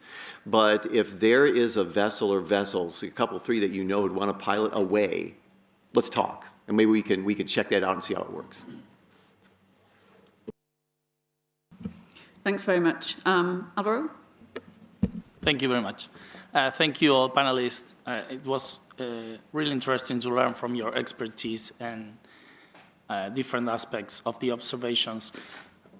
What I would like to mention is Argentina experience. I think we have a lot of potential for adding ships to WMO or other programs, ships opportunities programs, deploying floats. There is a lot of potential. We have a reality is that most of our ships are not Argentine flags, right? So that sometimes it's an inconvenience for adding those ships to WMO or to other programs. And up to this day, 2024, 21st century, we still need to explain everybody how the observations matter for weather forecast, for wave forecast. It's still a gap there with the shipping industry. And we saw in one of the presentations that there is a recommendation from IMO to be part of the WMO program. I think that's not enough. We need more. And it could be a responsibility for the PMO, for the WMO focal point, but I think it's also a responsibility for all the stakeholders. It's for everybody involved, the responsibility to include more observations. Of course, it would be great to have more activity from WMO or other programs, but I think we need regional and very focused local action inside the countries, inside each region. We have a lot of potential, but we need more communication with the shipping industry. We need maybe a workshop, maybe a meeting with different partners. We need to let them know how observations matters for forecasts and for research and for everything we do. So I think, or I would like to ask you, if you think that having more and realistic communication between partners is something we can do, something we can get support to do, the kind of support that is needed to have partners in contact, or it's something that we always propose and we never achieve. Thank you. Thanks. Emma, do you want to start with that, with the experience you have from? Can do. Yeah, I fully agree. I think it's something that's very much lacking in the way we're working at the moment. And I was just having conversations in the coffee break actually on this exact topic and saying how, as a VOS community, we meet with the rest of the VOS community and we talk about this and we discuss it, and the shipping industry will meet with the shipping industry and discuss it as a topic. And, we're probably both trying to engage the other one. And not quite bridging that gap yet, as you said. So if there's a way for industry partners to come and join our VOS meetings, our ship observations teams meetings, and for some of our representatives to come and join shipping industry meetings and start to build those collaborations and those relationships, that's really where we need to get to, so that we can get to like what Matthew was saying about it becoming a top-down approach rather than a bottom-up approach. how we go about that, how we move from it being something that we've just discussed again now to actually putting it into action. Perhaps we need to have better awareness of the types of meetings and the types of workshops that the shipping industry are part of, where we need to be being more proactive and more engaging. Because I think we might be sitting there as a VOS community and wondering why more ships aren't engaging with this, and it's probably lacking on our side of things. We should be more proactive with trying to engage with the industry. So yeah, that doesn't really answer the question, but it's But I think it's a good point. So are there big meetings, large meetings of some constituents that we could get to, even virtually?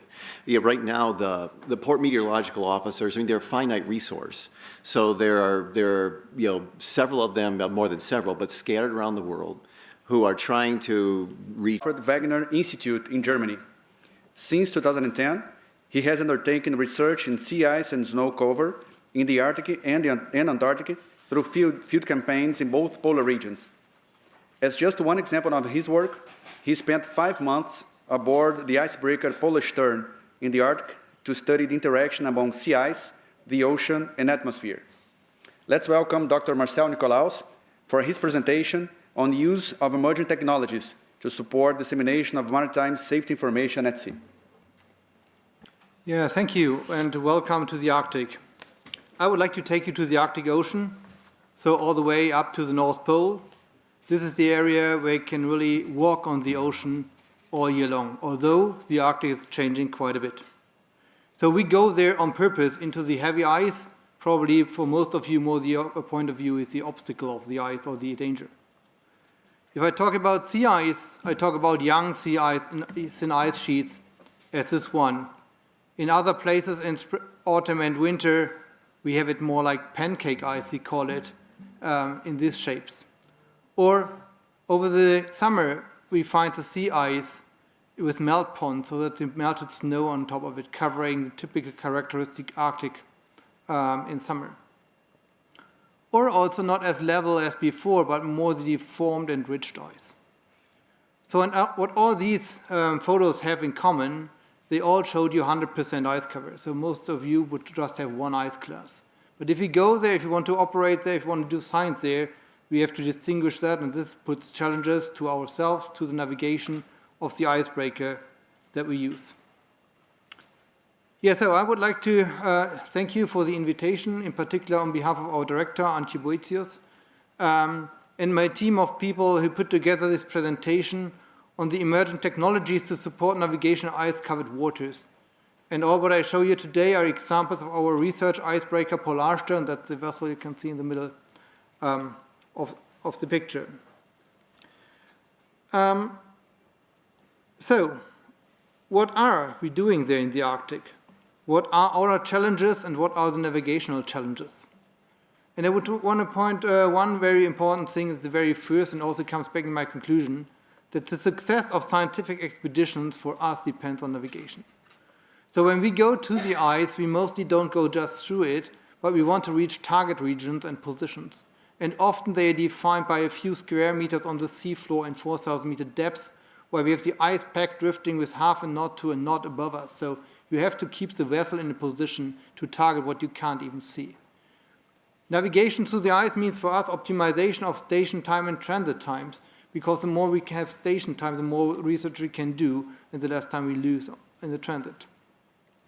We have also more and more requests on parallel operations on the vessel, so running winches at the same time as working on the ice, meaning having a gangway fixed to the ice so the ship shouldn't move, and at the same time want to have the wires safely in the ocean.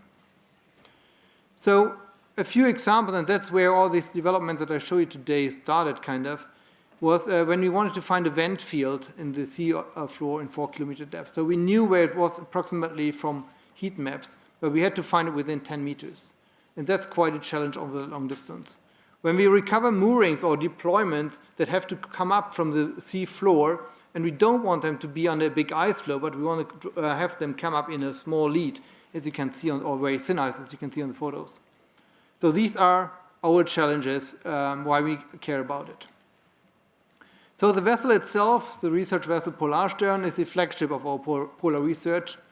And since 1982, we've sailed more than 40 million nautical miles, with annual expeditions to the Arctic and the Antarctic with 6 months in ice-covered oceans, so half of the time it's surrounded by sea ice. And the vessel is not only a vessel, for us it's a central component of all the expeditions. It's a helicopter base, it is an observation platform itself, it is a living space. Usually our expeditions take 8 to 10 weeks. So the challenge then are to get safe and informed navigation, so what is around us? And this in this very remote region. Obviously, as we heard before, the modern communication tools with Starlink or OneWeb have changed quite a bit just in the last 2 years. But there are these challenges of the pack ice, and that means for the people on the bridge, it's mostly manual navigation 24/7. So there's very little we can do with autopilots, etc. And we have to care about the ice conditions, and they have changed over the last decades. And Polarstern itself, as for us in the Institute, that's the biggest CO2 footprint that we have. So minimizing emissions, not only to save fuel and cost, but also to reduce our impact on our own research, is one of the key topics and becomes more and more important. We have two elements of navigation. So we have the strategic planning before the expedition. There we use satellite data like ice concentration, ice thickness, sea ice drift products and different properties. We use numerical models, and then we have to take the decisions on routes where to go, partly on past information, partly on actual.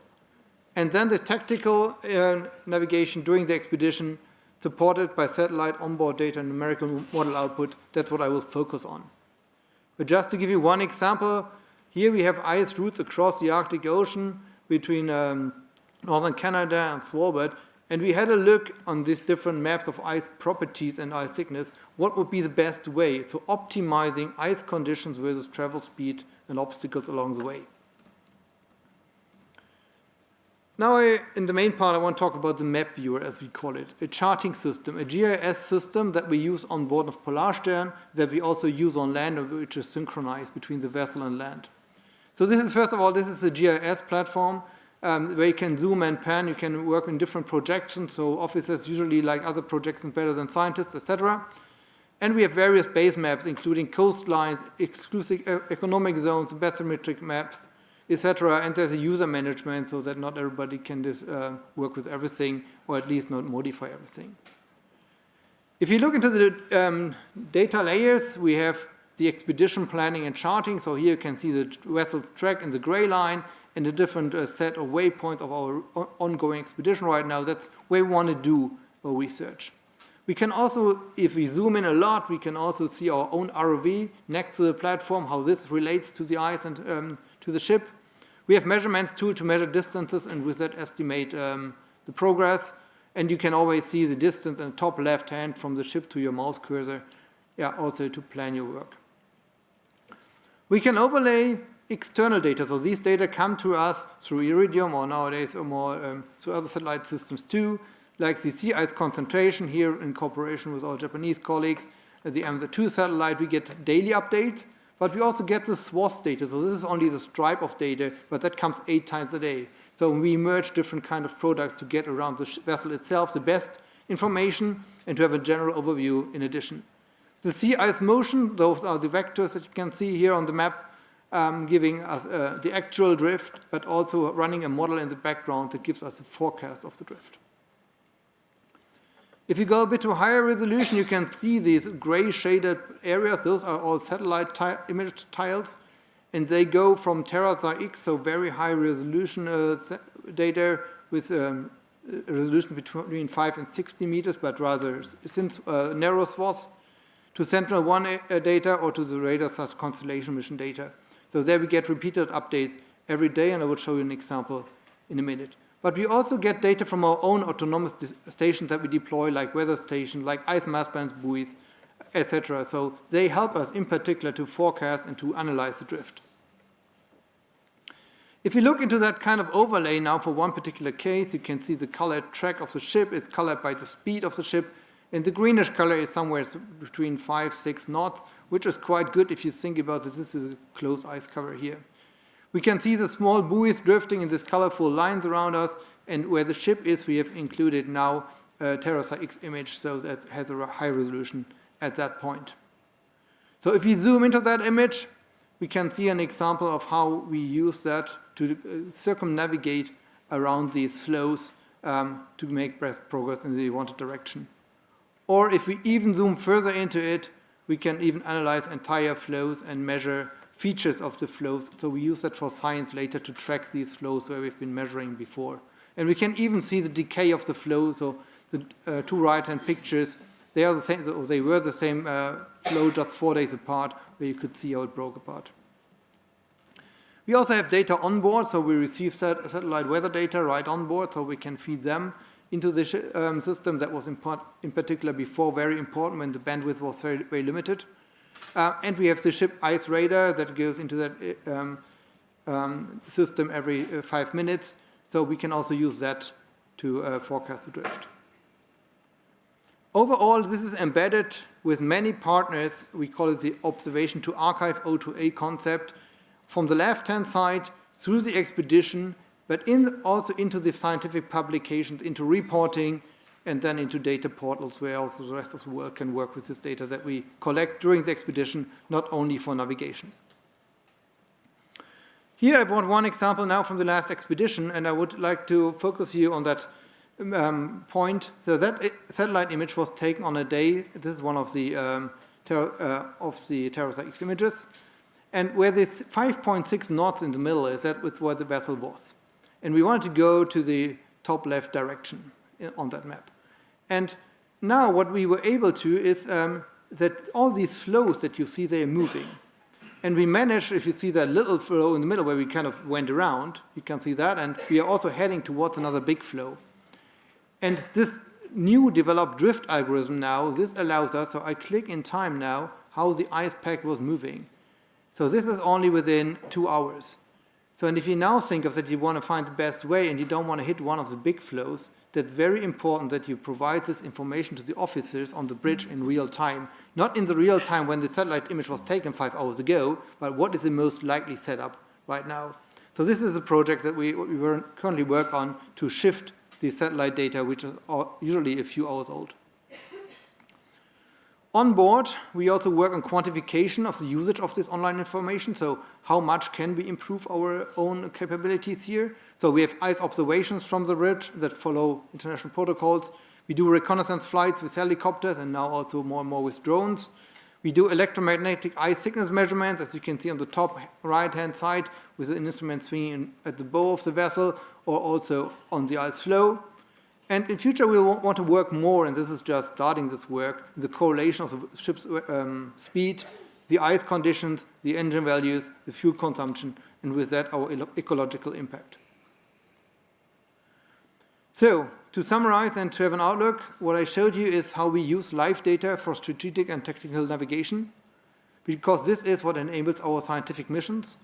This allows us to operate in these completely ice-covered oceans and to increase our efficiency, because we want to also decrease our carbon footprint and exhaust.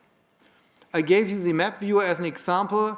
Since 10 years, we work on this to develop this sea ice information system.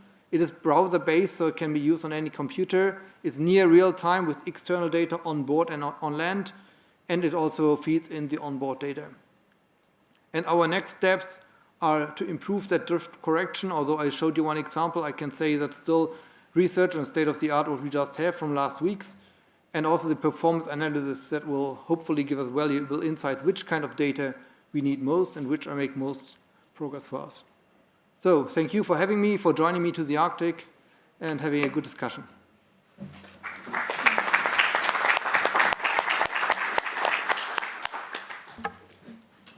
Thank you, Dr. Nicolaus, for your presentation in very vivid photos and showing us the sort of research that is done in this amazing research vessel, Polarstern, when forecasters are on board. And we've been talking yesterday, you've been discussing with me, telling me how was your cruises in the Polarstern. So I learned also that there is a forecaster on board, right, and a technician. Yeah, usually the setup is that we have two colleagues from the German Weather Service on board, one forecaster and one weather technician, because also from legal aspects, for example, helicopter flights need to have a briefing before that, and also the ship bridge obviously wants the latest weather forecast. Yeah, so 2 people are usually sailing with us. Yeah, that's good to know, because when researchers that work directly with sea ice or meteorology and forecasters, when they go on board, they feel the challenges that marine users feel when they are on board with the ship rocking, and they have to receive MSI, Maritime Safety Information, that we've been discussing about disseminating here, and they have to understand it and have to act, as we learned yesterday, the 3 steps for it. And we know it is a challenge, and it's good to know from you how it is done on board the research vessel you've been in. So thank you very much, and I'd like to open to the audience if anybody wants to make a question. Go ahead, please, South Africa. Thank you so much for the presentation. I'm Jonas Mpebja from South Africa, and just looking at your ship just reminded me of the other beautiful ship called SA Agalas 2. And asking myself, that type of information, is it also accessible to those ships that is en route to Antarctic, or is it just only for polishers? So if I just got it correct, you are asking if the same system runs on other vessels? Was that what you're asking? Can it be shared, the information? Yeah, I mean, it can be shared, and it is already, at least on 2 other vessels, at least part of it installed. Yes, and we know the Agalas too, so there's a very close cooperation between us and Agalas, and we also have people sometimes on Agalas doing CS research. For example, one of these examples, I didn't show it today, but was on Agalas because we used Agalas to find the Endurance, the Shackleton vessel, just 2 years ago. And then they exactly used that system on board of Agalas because they didn't know exactly where the Endurance was and how deep it was. But at the same time, they had to position the main vessel so that the ROV could reach the potential point on the bottom. And there again, they were talking of 10 meters. Yeah. So this system can be ported to other ships. Right now, it's running on Polarstern, and I know on the Charcot, on the French commercial tourist icebreaker, they run that system, but with much less data. Yeah, it's a cooperation between our institute, Verum, the programmers, and also the Drift and Noise company in Germany. Can I take advantage of your opportunity of being there on board the Polarstern? How is a day of a research there? What do you do in the morning, and how does it go through the day? How is weather information getting to you and changing the work they were planning to? The ship can't just be at the place that you needed it to, and you have to replan everything. How does it work at the Polarstern? How was your experience there? How much time do we have now? So obviously, I mean, we start with morning briefings and we have a plan A, and with the morning briefing we have the weather forecast. But as we all know, things don't go always as planned, and that's very much a difference that I learned compared to open ocean. In the open ocean, you can mostly calculate rather well with your expected speed if you don't hit very bad weather to where you are. But in the seas, that's much more difficult, and you're constantly living in this hurry up and wait modus, because this next CTD station is at 12 and suddenly it's at 2, and then you go take a rest, but somebody calls you on the cabin, no, it's 12:30 again. And then, so there's always this back and forth, and that's exactly where these planning tools become important. Also, that this is available on each computer on the ship, so also individual group leaders and participants, they can have themselves a look, what do they expect, how far are we to the point, what are the conditions, yeah. It's a very dynamic life. Yeah, I can imagine. Thank you for your contribution. And now I have Bahamas with a question. Please go ahead. Just an observation.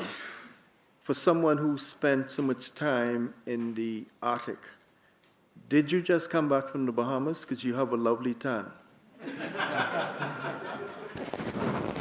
So, was that an invitation to the Bahamas? No, I haven't been there yet. I live more the cold regions, but yeah. Yeah, I mean, we have very good times, and it's very intensive times on board. I mean, you are 100 persons on board, 50 scientists and 50 crew usually. And if you're there together for 8 to 10 weeks, that forms a group. You find your group, and it's very good times. It's cold, but at the same time, it's a very comfortable life on board. I have to really say, I mean, compared to all the early people who conquered the poles in both areas, that's different today. So we really have a warm and dry ship every evening and can be there. Yeah, but I would come to the Bahamas and see how thick the ice is around there. I have a guess, but I'm not sure yet. In a glass. Now let's go back to our homeland and have a question from Germany. Yeah, thank you, Dr. Nikolaus, for presenting, and thanks for being here. It's always a pleasure working with Avi in the polar regions. I just wanted to ask if you could touch on Starlink, because I remember talking to some of your colleagues that Starlink has been quite a significant change for you, has been quite a significant change. So I wonder if you could touch a little bit on how it has changed your operations in the Arctic. Yeah, so the Starlink or also OneWeb, so the two systems that we have on board right now, they are a game changer since exactly summer 23. Before we were limited to the classical radium, email, navigation, etc., and that. But what we now started doing is you can really up to the level of operating things from at home. I mean, we have video calls with engineers at home to fix things. Before you had to send a photo, had to compress it to 100 kilobytes to send it over, and then wait for the answer. But exactly last year, I was sitting on the A deck outside on the vessel on our RV, so that's my business, RV dives, and we had a phone call to home to help us fixing things. So that makes a big difference. For safety, I mean, the medical, I mean, we have a hospital and a doctor on board. We have a video link to the hospital in Bremerhaven these days. So if things go wrong, we can have really, they can even see the data from all these instruments. I'm not in that, but so that changes it. But it also changes the social life. I mean, that was maybe not the question, but I mean, you had people streaming Netflix on the North Pole and not only one of them. So that has impact in various ways. And we were just last week, Thursday, Polarstern was again at the North Pole. We were able to use YouTube as a live stream to show people at home how it looks like and how work goes. So you can also use it for these kind of things. So yeah, it's a lot of opportunities, but I think we still have to find a good way how to balance it and still keep that expedition mode, because I realize more and more that colleagues, in particular cruise leaders, they ask if they could please join the section meeting at home because it's still feasible. And then to draw the line and say, no, I'm here on an expedition. I have to focus on what I do here. The ship needs me. I could join you, but I don't. I think these balances we have to find with the coming possibilities.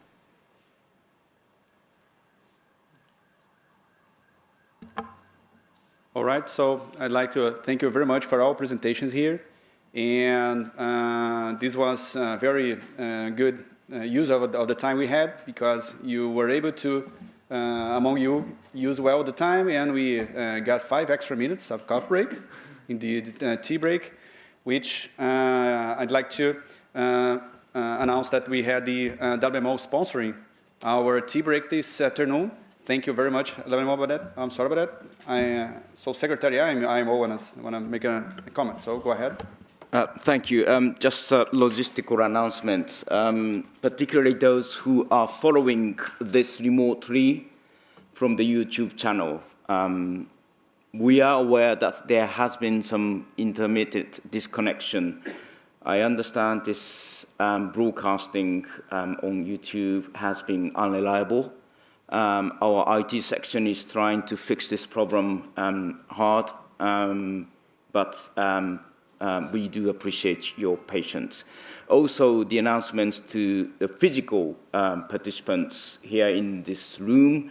One thing, please, you must have noted the display in the entrance of both doors that no food or drinks.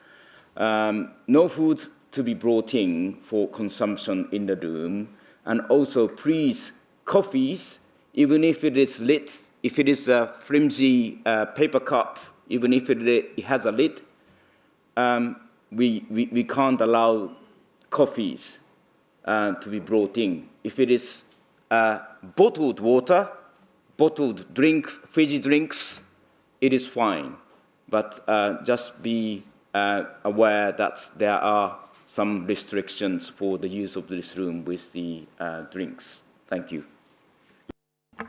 Thank you, too. And once more, thank you, WMO, for sponsoring the tea break this afternoon.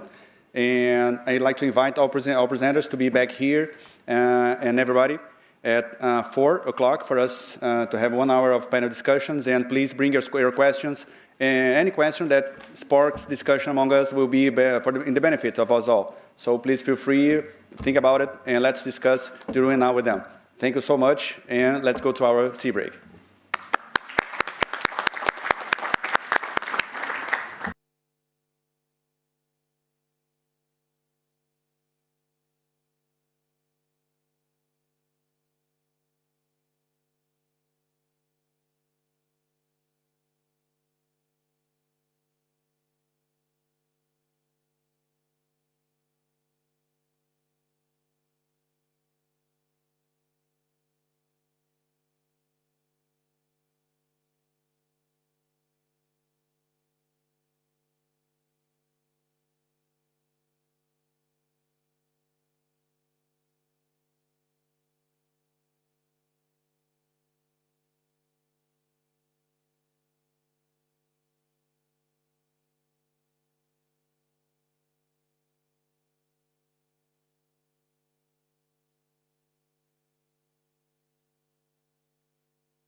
right on time. Thank you, Kel, for ringing the bell and bring us to the panel discussion of this afternoon.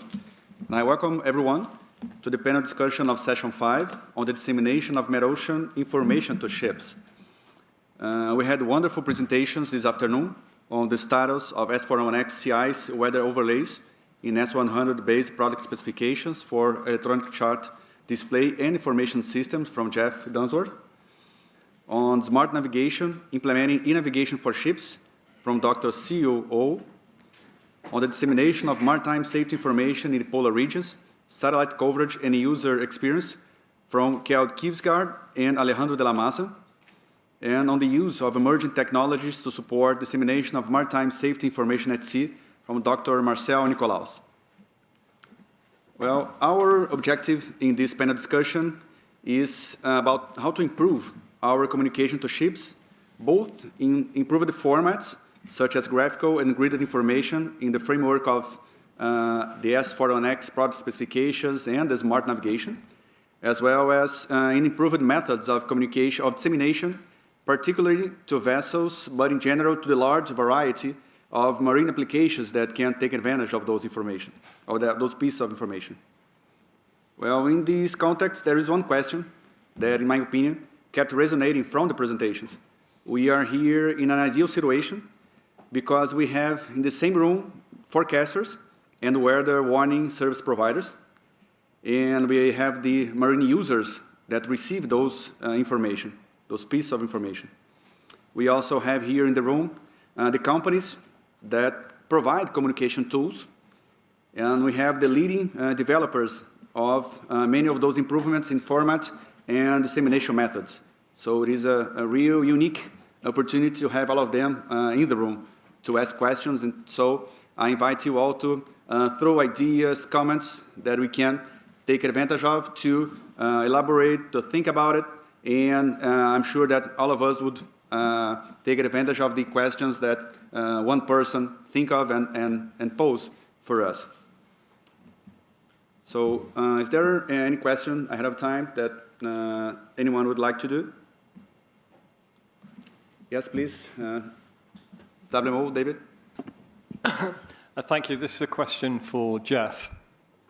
Noting the activities that are going on for the development of the 41X product specifications and the fairly demanding time frame that has been set, and 2029 is sort of in development terms about 2 weeks' time, and in budgeting terms even less than that.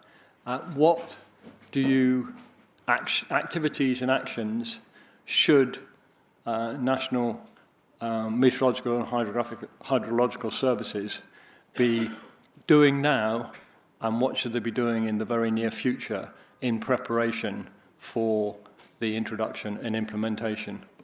Thank you. Thanks, David.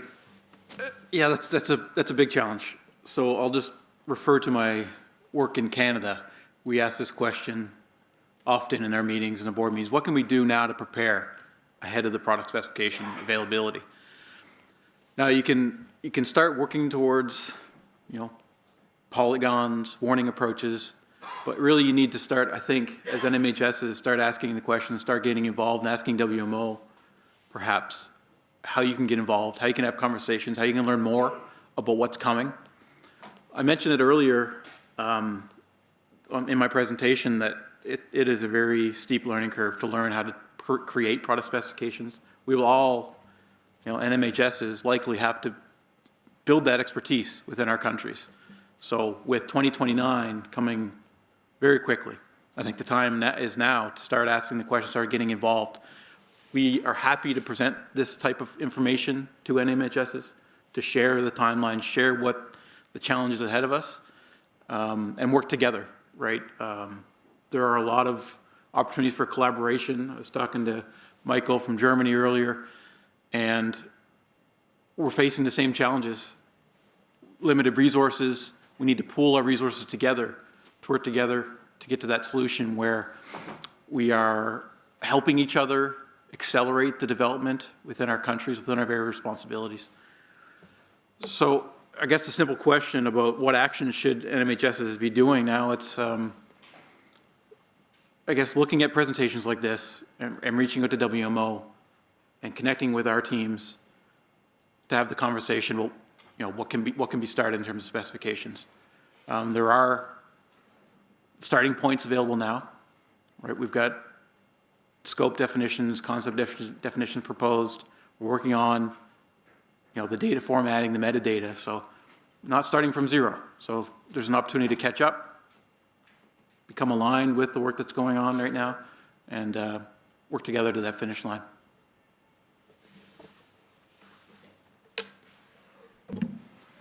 Thank you, Jeff. You want to complement that, Joe? Yeah, I was going to ask another question, but I agree with Jeff. I mean, we're behind. You know, we're all behind, and transitions coming. I mean, communication, we're already behind in the communication side as to how we just know communication is going to be very, very important. There are examples, and this organization, IMO, is basically working on the communication side. But I really, on the WMO side, we really need to communicate together, you know, on the national services, at least the information as to what is coming. This is an opportunity to really make a difference in the services that we provide as national centers. We can be more definitive and much easier to interpret than having the traditional text that we have done for a very long time. And nobody is saying the text is going to go away, but the enhancement of a graphic that at least in the warning side, that describes to you very easily in the next 24 to 48 hour time period where conditions that meet the international criteria for warnings are going to exist is a huge step forward. And when you can overlay other information that will enhance that is really a step forward, as opposed to, I mean, the efficiency gained in that is just phenomenal. Anyway, so my question is actually for Dr. O. And on the hydrographic side, one thing that I've learned in being engaged with IHO is that there are pockets of expertise, and there aren't many of them. And even those pockets, the expertise is pooled to individuals. So in the spirit of collaboration, we did work with COA for a period of time, and I'm offering basically to collaborate with the effort that you've done there. If there's any way that we can learn from you on the research side with COA, with Climate Change Canada, so that we can, that timeline that we have, that one is either we can make it working with WMO, but then also that possibly that we can accelerate it. But right now, it would be just meeting it would be just phenomenal.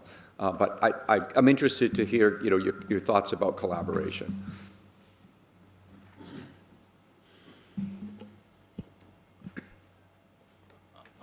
In the IHO side, also there are a lot of an expert and resource to establish the S100 ecosystem. But the Korea is contributing some infra system, and IHO decided to develop some infra center to support technical issue for S100 based product specification. And I think some discussion between the IHO and WMO will ensure some development and some support development of product specification. So I think we need to have some meeting and discussion on the issue. And I think some resource from the IHO or Korea can support for the requirement from the WMO. Okay. Yeah. Okay. Thank you so much. Yeah. Thank you, Dr. Nigeria was going to make a question. You want to go ahead? No, really? Okay. Germany. Yeah, I would like to add what was already said. I think it's important that national weather services work together. We talked about it before already. Because for me it makes no sense that we all work on the same topics and address the same problems and find our own solutions, and then the solutions are very similar. So it's wasting, I guess, resources if we all try to do it on our own. And I guess what we could do to progress is get involved with WMO, get involved with SCMMO, get involved with ETMS. That's probably the best way to do it and to share knowledge across different countries. I just want to add that. And then I have a question to the panel. We talked about Starlink earlier.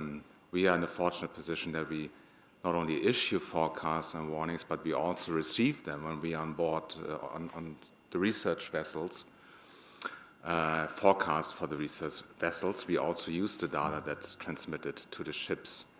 So my question to the panel is, how do you think these new internet services, like Starlink, and there might be others in the future, will change the ability to disseminate data? I think it's going to be very different to how we disseminate data now, because we can probably disseminate much bigger, larger data packages in the future. So I would like to hear what you think. Does anybody want to take that? Yeah. Maybe I can at least start. I think having these new bandwidth opportunities, I think it's a great opportunity, but it's also putting more pressure on the Met services, because we shouldn't forget that there's a big group of marine users that are not having those capabilities. So we still need to produce the more traditional information. So it's actually putting more pressure on the Met services to actually have this variety of products that are suited these new user groups are new means for communication, because I fully agree we should take advantage of the new opportunities that maybe we could do online Met briefings or send out high-resolution satellite images that could go down to a ship. It's a great opportunity, but we shouldn't forget the part that does not have those opportunities.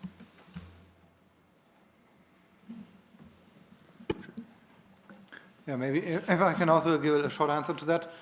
I think that might change also the place where the forecasting is happening and the way how to access information. I mean, while, as I understand, so far in the old system is basically you put some information to a vessel where you think they probably need it, into a system now that people on the vessel, since they often have also this broader bandwidth, can just pull it from where they want or need it.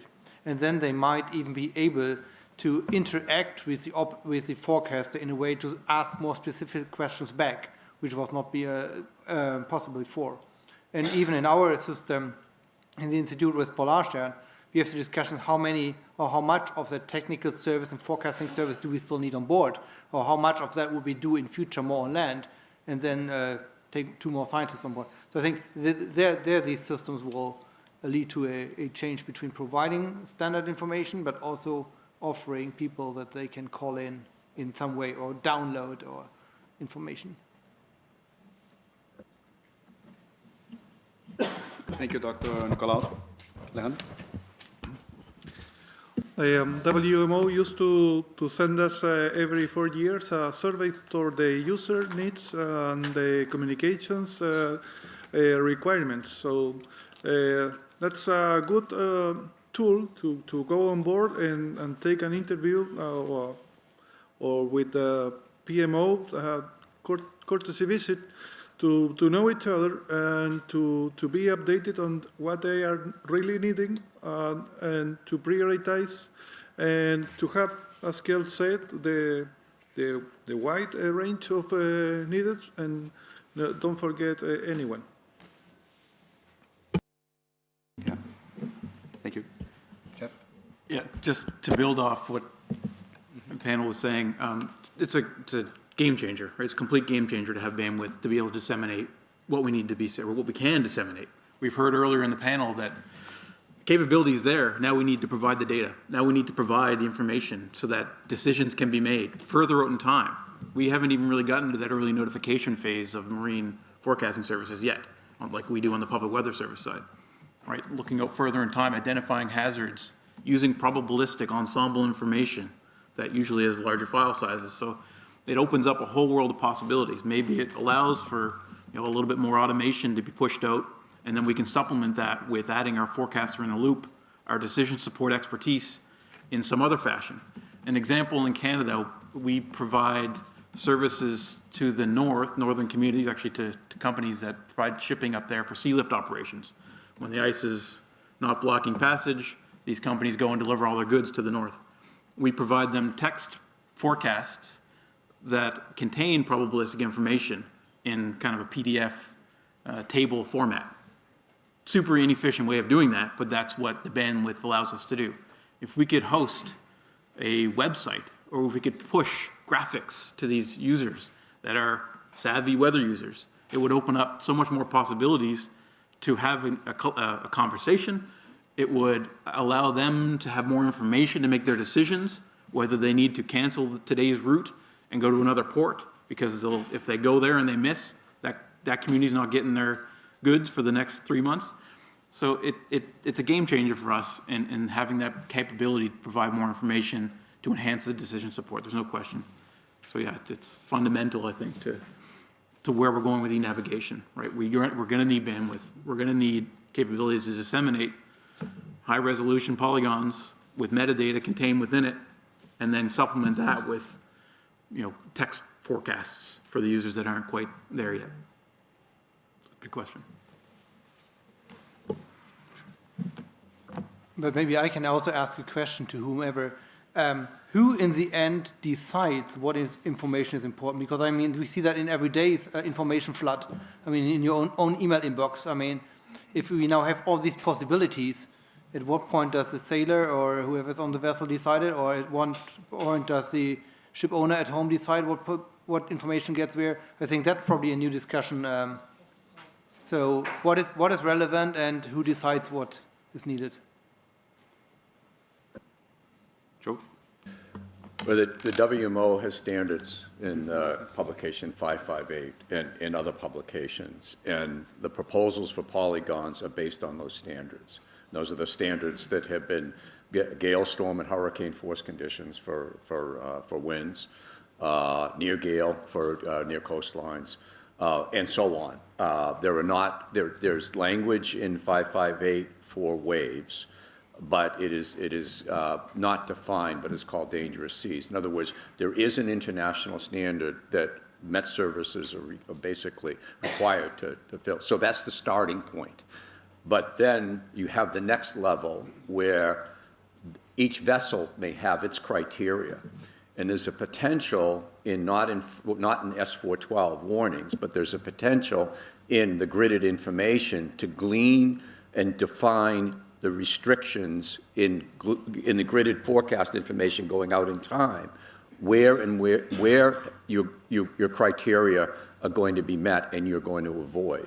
So that's a starting point, and that actually goes back on the Mariner with the gridded information. It may be a very specific threshold of wave height, simplicity. It may be a swell period to try and avoid, to be determined basically in the future. So, and I'm not even going to get into ice conditions, which of course you're very familiar with. That's not my area of expertise, but anyway, that is the starting point, and I think others can probably fill in also. If I could add 2 cents to that, where we even have the SOLAS Convention, Chapter 5, that speaks about safety of navigation, isn't it? So all the manual and guides produced in WMO refer to that. They derive from the SOLAS Convention. So in the final stage, the member states voted for the SOLAS Convention. So that's where everything is important. That is important is throw it in. And WMO just finds a way to make it in a systematic way that MMS can produce, issue and broadcast their MSI. Yeah. But that's it. But WMO would be the forum for that. If you want to change or have different MSIs, there are groups that address that. Anything on this? Yes? Is still on this or a question? No, after there's Oh, you do? Okay. So have here, and there. Just a second. Is there anything, anybody adding to what we've been discussing here about MSI? Yeah? Yes, please. Yeah. Then I go to new questions. Same topic? Okay, so same topic, right? Thank you, Ian. It's okay. Thank you, Daniel, and Oh, thank you. I'm continuing because you are in the same topic, right? You are in the same topic we are discussing here, right? Yeah. Okay, just following. Yeah, absolutely. Please go ahead. So thank you, Michael. Thank you, Ian. Thank you, Daniel. I was sort of thinking aloud a little bit here, and you know, with the introduction of Starlink and the ability to transmit data, right? And there was a presentation that someone showed around the hurricanes. You know, the way we used to, you know, lots of coordinates and areas of gales and storms and all that. And then you've got model data underneath it. So my question is really around how do you ensure consistency with the expertise of the meteorologist, which will go, right? If you're starting to provide graphical data, then it may or may not be consistent with what we would have drawn as a warning as a meteorologist on the bench. And the other one I'm left thinking a little bit about is, and I do agree, Starlink is Ramon, a game could you just speak a changer. little bit closer to the microphone? Oh, sorry. Starlink is a game changer, so I get that. The other one is SOLAS has allowed, is saying that WMO will discharge responsibility to safety of life at sea. If we are providing purely graphical products through regional centres, are we still doing that? Right. If we're providing purely graphical data through NOAA or UKMO or whatever, that is then all of a sudden there's no human interaction on that, then are we discharging our obligation? Thank you. Yeah. I'm really glad that I let Ramon go first now, because I'm going to try and answer that question, all right? Aviation has already gone down this road or is already going down this road, okay? This is a big deal for the WMO community because it is explicitly taking the old-fashioned human forecaster out of the loop. Too much data, too much complexity. You know, the good old days of what we used to do is we take some fantastic model data, we'd look at it and subjectively degrade that model data into a very simple product because that was easy to disseminate via the very small bandwidth products that we've got. We have to accept our community that those days are gone. So I would argue, Ramon, that we are still discharging our responsibilities. In fact, we're discharging them by giving the very best information we possibly can. So that's number one. Number two, Manual 558, which is the manual on marine services. WMO sets the standards. It doesn't set the requirements. The requirements, this is really, really important, comes from those users that are going to use the services, you know, so there's an interaction there that, you know, this is where IMO has a massive role to play because we need to understand, and we've always done this, you know, what the actual user requirements are so that we can come up with consistent ways of setting those standards which are then included in the, you know, technical regulations that we set as the WMO. But we don't just pick them out the air and make them up and have a nice chat amongst meteorologists. On the aviation side of the fence, it's ICAO do that for us, the International Civil Aviation Organisation. There's a really resilient, in-depth process for, you know, getting those requirements and passing them across the WMO to actually service those requirements. If the requirements aren't serviceable, that then goes back into a conversation as well. You know, it's pointless having a requirement that we can't, as meteorologists, service in whatever means. But no, this is a huge change, the data explosion, and it will impact not just marine, it has impacted aviation, it will impact every aspect of service provision, even public weather service, you know, kind of moving forward. The forecaster's role increasingly will be, if you like, an over-the-loop checker and consulter, a translator of information, an interpreter of information, rather than actually being the sole, you know, the main way of actually generating that information in the first place. Thanks very much. Thank you. Ramon, still a question on that? No, you're good. Captain Menon?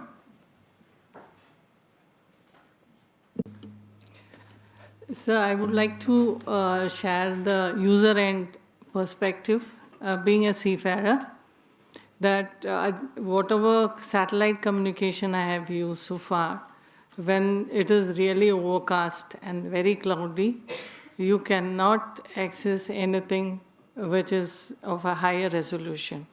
So what normally the company does is they will download the storm track from somewhere and then send it in PDF.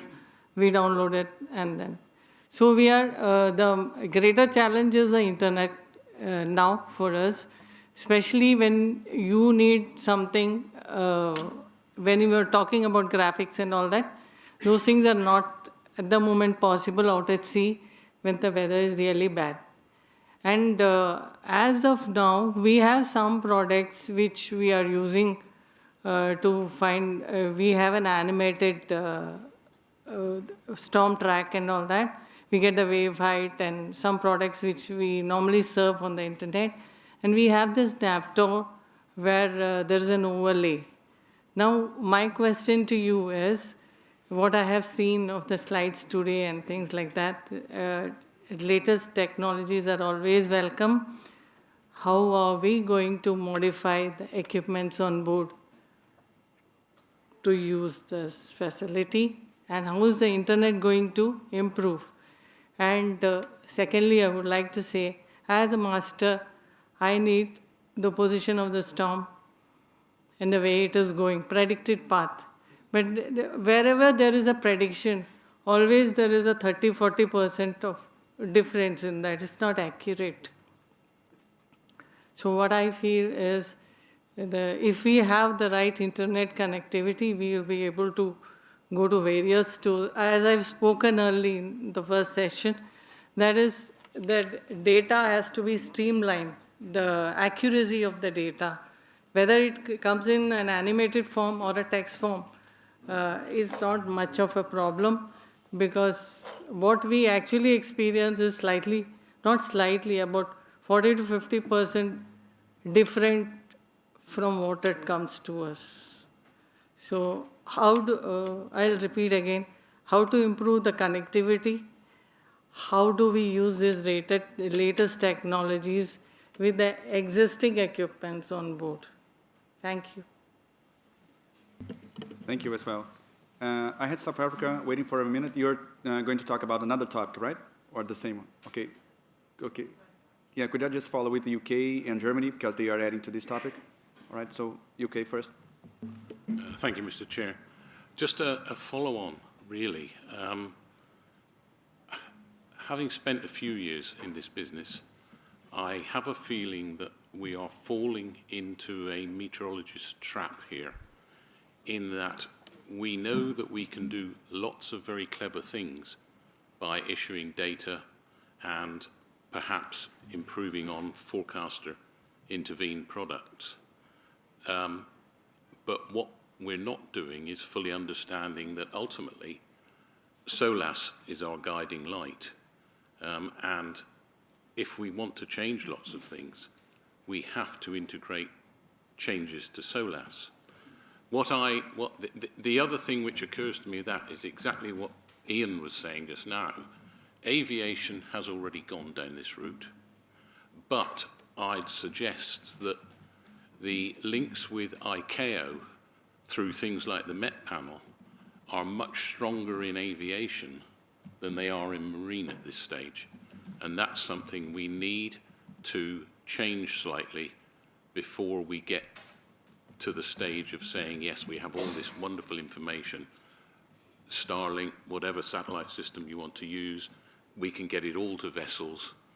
Yes, there's a question which will always be raised about what kit is needed on board to receive and fully utilize that, and that brings its own cost issues for ship owners, which is usually a bone of contention downstairs occasionally. But I think we need to take a good, long, hard look at what we're trying to do, and with the help of colleagues in IMO, certainly, get a full understanding of how we can best go about that. I say, the style of aviation is the thing which springs to my mind always as perhaps an exemplar of how we should be going about things. Thank you, Mr. Chair. Thank you. Germany?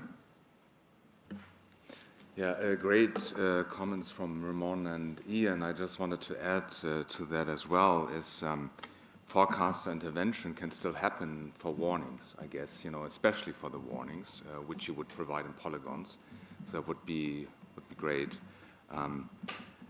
Maybe we can also think about how can we adjust or add to the standards we are developing for 12 and so on to include some forecaster input, or what parameters do we want forecaster input still in the future, or can we maybe add some forecaster comments or whatever to the products that we disseminate?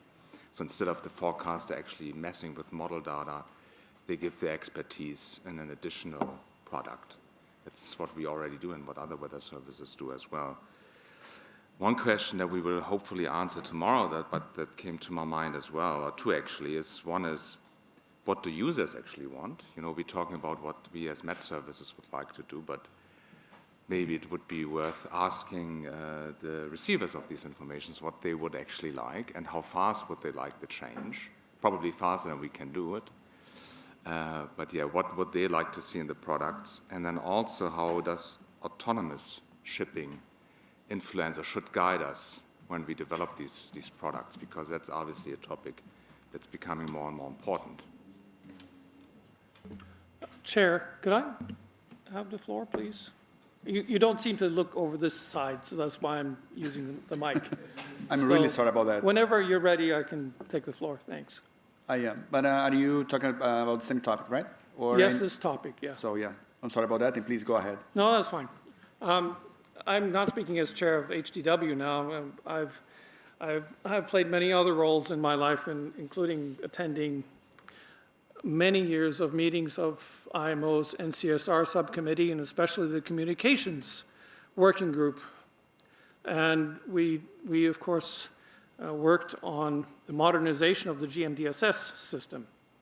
And I mean, mention has been made of SOLAS Chapter 5.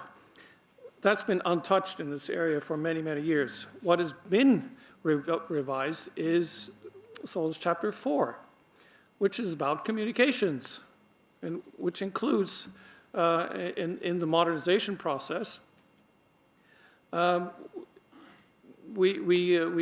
managed to, or we agreed that that MSI is part of GMDSS. That's been formalized now. So whenever new providers are to be approved by IMO, they will also have to show MSI capabilities.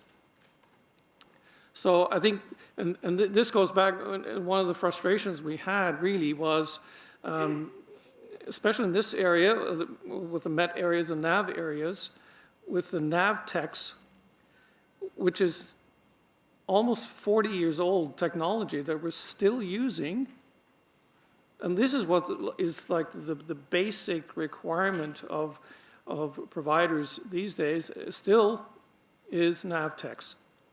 And unfortunately, at least from the information that we have as a maritime authority, I work with the Norwegian Maritime Authority, is that seafarers do not use this kind of information. They get the information on board, yes, but they tend to use other channels of information with regard to both navigational information and also meteorological information. So I hear, yes, the panel is saying, yes, you're working on other ways of transmitting more advanced, more data-heavy information, graphical information and things like this. That's all well and good, and I think that's the way we should be going. But the problem is we're still requiring this very old technology. And that leads on to the next point, which somebody else mentioned, bandwidth. You need bandwidth. Yes, you do. And the problem with that is, of course, that involves another international organization, the ITU.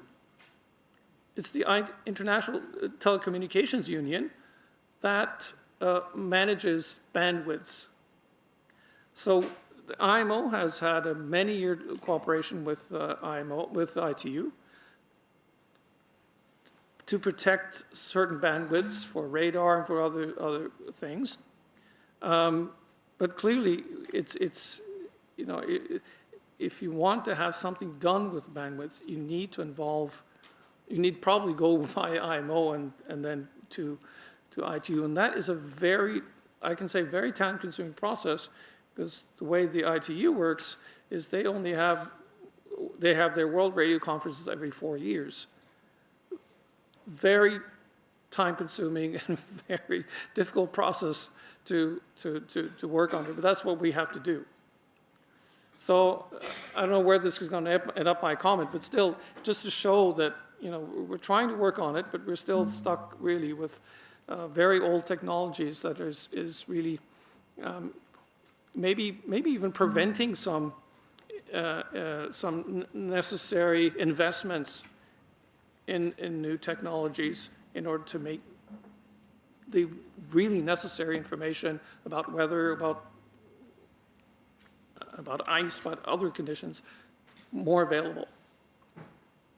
Because ship owners, you know, they will have to then, they still have to have the terminals on board, and then they will have to, because it isn't really that functional, they're having to get other services as well to try to get a more complete picture of the weather and the navigational situations. So that was a long statement, sorry, but it's just, I thought it was, so it's clearly, the IMO has been working on it, but it's in Chapter 4, basically, which is this is really what we're discussing now is Chapter 4 rather than Chapter 5. Chapter 5 is simply about, yes, you have to provide that kind of. Chapter 4 says how you are supposed to provide it, inter alia through GMDS system. Thank you, Chair. Sorry for my lengthy intervention. Thank you. Thank you for intervention. NCSR has a lot to add to that because it deals with navigation, communications, and search and rescue. So anyway, it was good to have that intervention on the Chapter 4 as well. And I'm sorry, South Africa, for letting you wait so much. Can you still do your question? Make a question? I think it would have been somehow covered in the discussions, but it was more around emphasis on the requirements by the users. And I see German also raised that point. I think there is a need to have a survey, a user survey requirement, so we can establish what exactly are their needs as we are working towards improving these products and services. But the reason I'm also rising on that, it's as much as, of course, the Met services are focusing on these products and services at NWP timescales, I wanted to just check if there is any appetite from the users to probably receive these forecasts at, let's say, sub-seasonal timescales, particularly for route planning, because obviously someone who plans to move between Madagascar and South Africa, they might just want to have an indication of what will be happening across their route, their entire route. So more moving into other sub-seasonal timescales, and if this will be done, you know, just to establish all the other details as part of building capacity within the Met services as well, to assist the users in terms of their planning purposes. So I'm not sure whether that is actually excluded in the current guidelines, or is it provided for? Maybe you can also provide clarity on that. Yeah, thanks for that question. So as far as I'm aware, it's not in the plans for S41X, right? That length of notification awareness. But it's a trend that's happening in our domestic service in Canada. That request is happening more and more frequently, especially on the defense side of our operations, Navy, military operations. They want to know that information to help them prepare, plan, adapt. So maybe Joe has any more information on that for S41X, but under this umbrella for e-navigation, no discussions there yet. But I did mention that early notification aspect, going further out in time. And that's kind of what I was hinting at, going beyond the forecast, the warning time frame, into climatological almost trends of information to help with that type of preparation.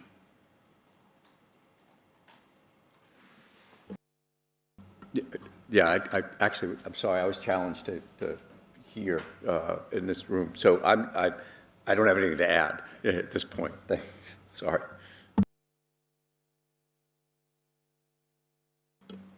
Could I maybe just go back to Michael's comment there from Germany? The way polygons are going to be created in each NMHS is going to be a big challenge. We don't have the capability in Canada to manipulate grids ahead, down the chain, earlier in the chain, I should say, so that it gets put out as a polygon, NWP created polygon with forecaster intervention. The way we are foreseeing it going is we add some sort of discussion to the polygon, like you mentioned there, Michael, as an alternate option. If there's a requirement that the forecaster has to amend and add their input into the polygons, we will be forced to go down that route, but that's not a requirement at this point. So for us, it's looking like an automation process using NWP to create first guess polygons or polygons that will be disseminated under S41X, S412, and a communication tool on top of that to identify where there's lack of certainty, lack of confidence, chance of, in a tropical environment, tropical cyclone, where some models tend to get a little bit off track early on, further out in time, having opportunity to communicate that to users so it's not directly applied and misunderstood. So it's a huge challenge. Don't see a solution yet. I know NWS has the ability to manipulate grids and then produce polygons from their NWP-derived polygons. It's not a capability in Canada, and I imagine other Met services are in the same boat. Germany, want to answer that before?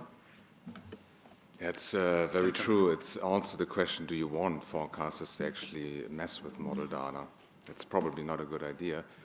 The other thing is, the gentleman over on the right-hand side raised some very good questions, and I know that's a difficult topic, is we keep developing these new systems. The same with GMDSS, with Iridium and Inmarsat. And now we develop a new set of standards for how to disseminate polygons and flash-looking data. But at the same time, we always keep the old systems running. So for national weather services, that's challenging because you have to maintain the old systems like NAVTEX, and you develop as well the new systems. So I think we have to find a way as a community to, at some stage, turn off the old systems and then move to the new systems. And I know that's a very difficult topic, but I think that's something we need to address in the future. Otherwise, we end up with 3 or 4 parallel systems in the future, and no one wants that. Thanks, Joe. Thanks. And to address both New Zealand and the UK, that in my own country, basically we're looking at forecasters still having a hand in the forecast, and basically through editing grids, and that'll be the stamp, and the efficiency will be basically in the polygons that are derived from the forecaster-generated grids, not taking the forecaster out of the process whatsoever, even though the demonstration that we have, that Jeff showed, basically, a high-end starting point is a numerical model system, and then building off of that, and that's sort of the concept. For the gentleman talking about GMDSS in Chapter 4, we fully appreciate that basically, in fact, our IHO colleagues call it the phrase dual fuel, which basically means coexisting S57 and S100 for a time period. That, in essence, we realize that requirement is not going away. So, in other words, there will be a burden on Met services to basically provide both. And there is kind of a way to do that under the way S558 is written. In other words, the polygon descriptions of warning criteria as a sort of a single message. I mean, there are ways to do that. I'm just saying that it's not mutually exclusive, but it still is a change. And by the way, I will say that I got a notice earlier that our NAVTEX station in Louisiana, not ours, but the Coast Guard's, is down for much of the day for maintenance again. So 40 years is showing its age. I'll stop there, but the human is, we're looking, the human is a critical element in the loop. The representation, I actually end with this, and this is going to be a little bit smug. If you talk to a mariner and you ask them where they get their weather, you're going to hear the word windy all the time. Relevance is important. All right, thanks. Thank you, Joe. All right. I see no flags up at the moment. We've been here discussing in this panel discussion on the how the improvements are necessary to what improvements are necessary to advancing communications in the dissemination of early warnings and forecasts, and that's what we've been discussing so far. There is no doubt, in summary, that there is demand from marine users for polygon and graphical and gridded information, and we are progressing in this direction, as you all were able to present to us today. And I'm glad to have you with us so you could address those questions that arise from the audience. And the question is the when and how it will be done, and this is something to be thought as two communities together, so the maritime community and the forecast, the Meta-Ocean community. None of them could do that alone. So I believe those partnerships that has been mentioned here during these presentations are very much relevant and necessary to make it work. So if I could ask for each one of the presenters to, for a final sentence to close your participation today. Please, Jeff, if you could start, and then we go in the sequence.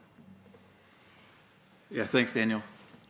I mentioned that this is going to be a challenge to implement.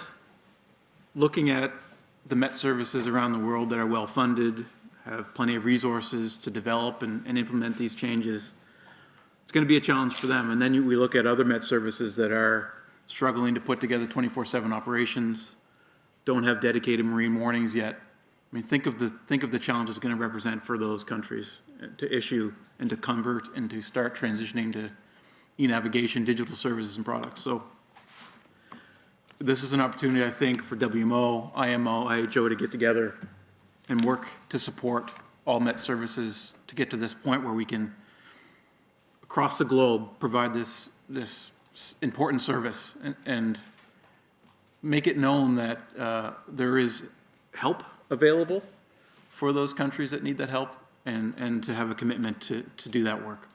So, you know, this is a necessary step forward to go to digital products and services. We have the communication capabilities, we have the technology, but we can't forget to support everyone else to raise that bar so we're all on the same playing field.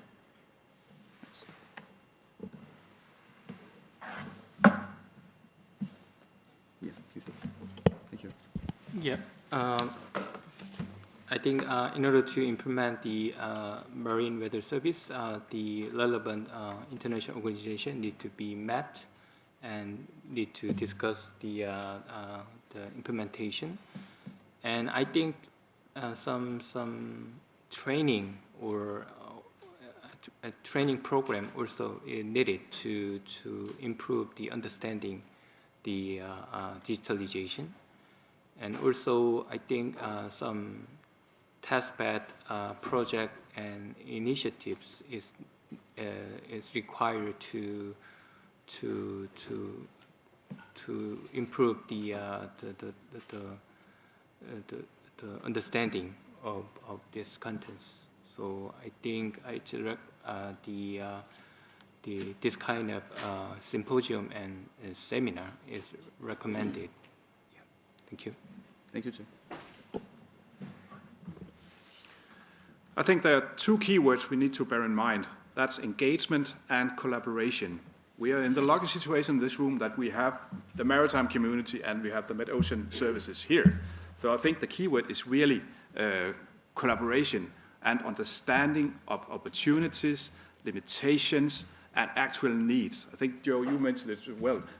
Information for decision support on a ship, that needs to be relevant.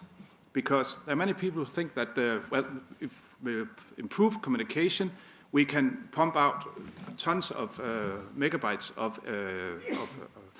observations and forecast, but the captain, he really just wants the right information at the right time. So I think for the two communities to understand each other, what are our actual needs, what is need to have, what is nice to have, what are the limitations, what are the opportunities on the ship. And there was also some discussion about equipment, what equipment is actually needed. So I think, in summary, engagement, that's really important for future and collaboration. Thanks. Yeah, the same message, the contact with the end user. I remember 10 years ago we got the IAC fleet code of surface chart that no one was using. So we were producing every day a product with no end user at all. So we gained 1 hour of working for the forecaster because we got that forecast, another forecast for the chief of staff that no one was reading. We were going, ask, and they told us that no one was reading that forecast, so we can cut them. We always are looking for best products and best information, and sometimes we developed products like Meteogram that's only used for ourselves and not for the end user. So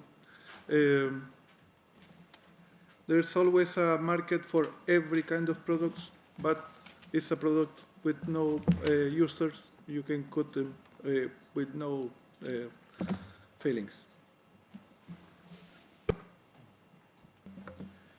Yeah, so I come a bit from a different point, as you realize. So we had more the user-driven approach here and less a standardized thing. So I think what we do, or what we did, and what should be done in future is still to develop it, at least in some showcases, to see what the full potential of information is.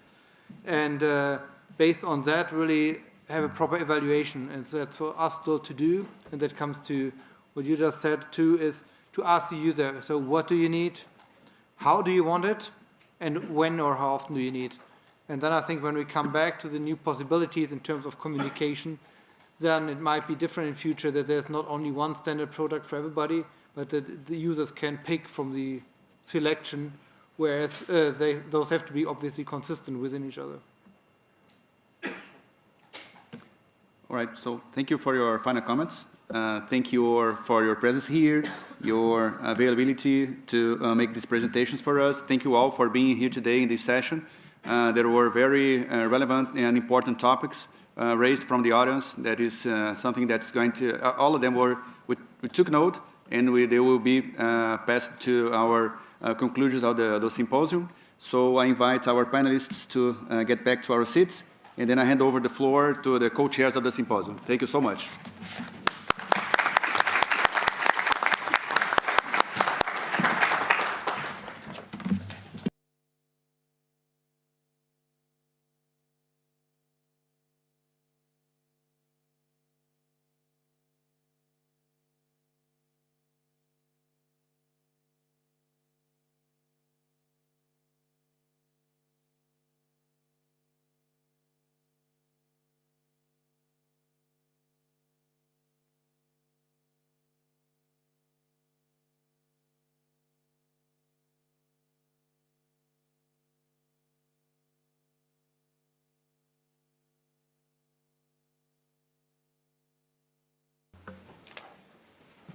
Thank you very much to our last panel. That was a great way to finish the day.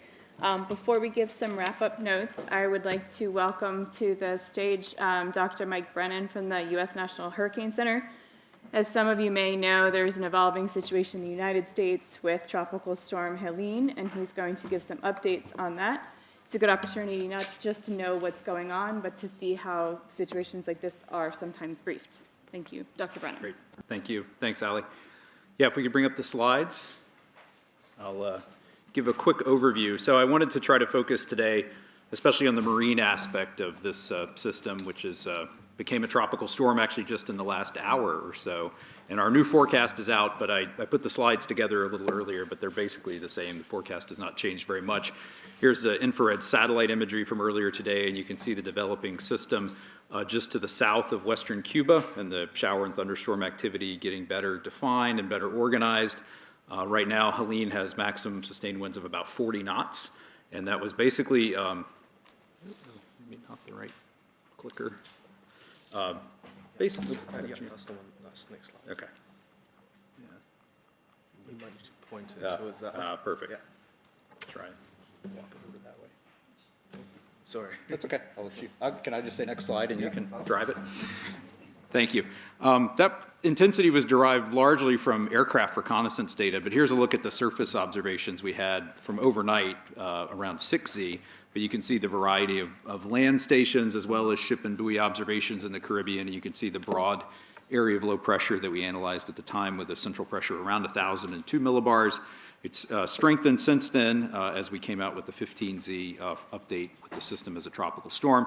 If we go to the next slide, you'll see our sea state analysis from 12Z this morning, showing already significant wave heights of about peak significant wave heights of about 13 feet just to the south of western Cuba.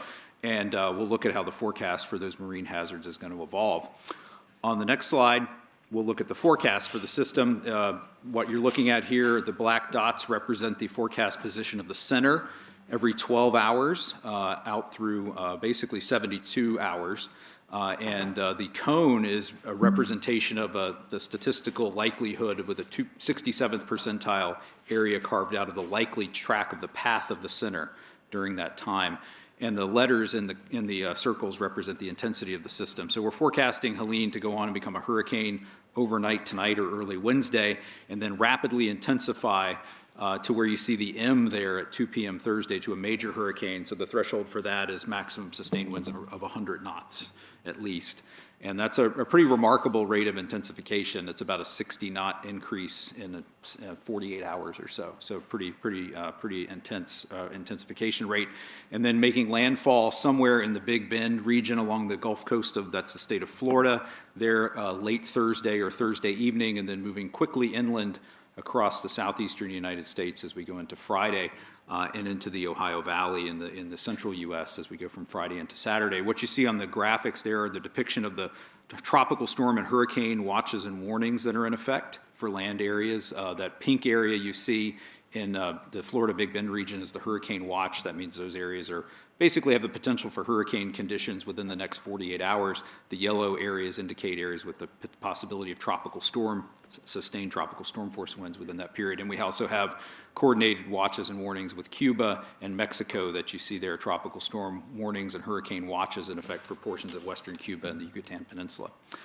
The next slide, I have the ocean heat content analysis from actually from today. And this is basically the integrated energy in the upper part of the ocean. And you can see a very pronounced maximum of upper ocean heat content right along the forecast path of Helene.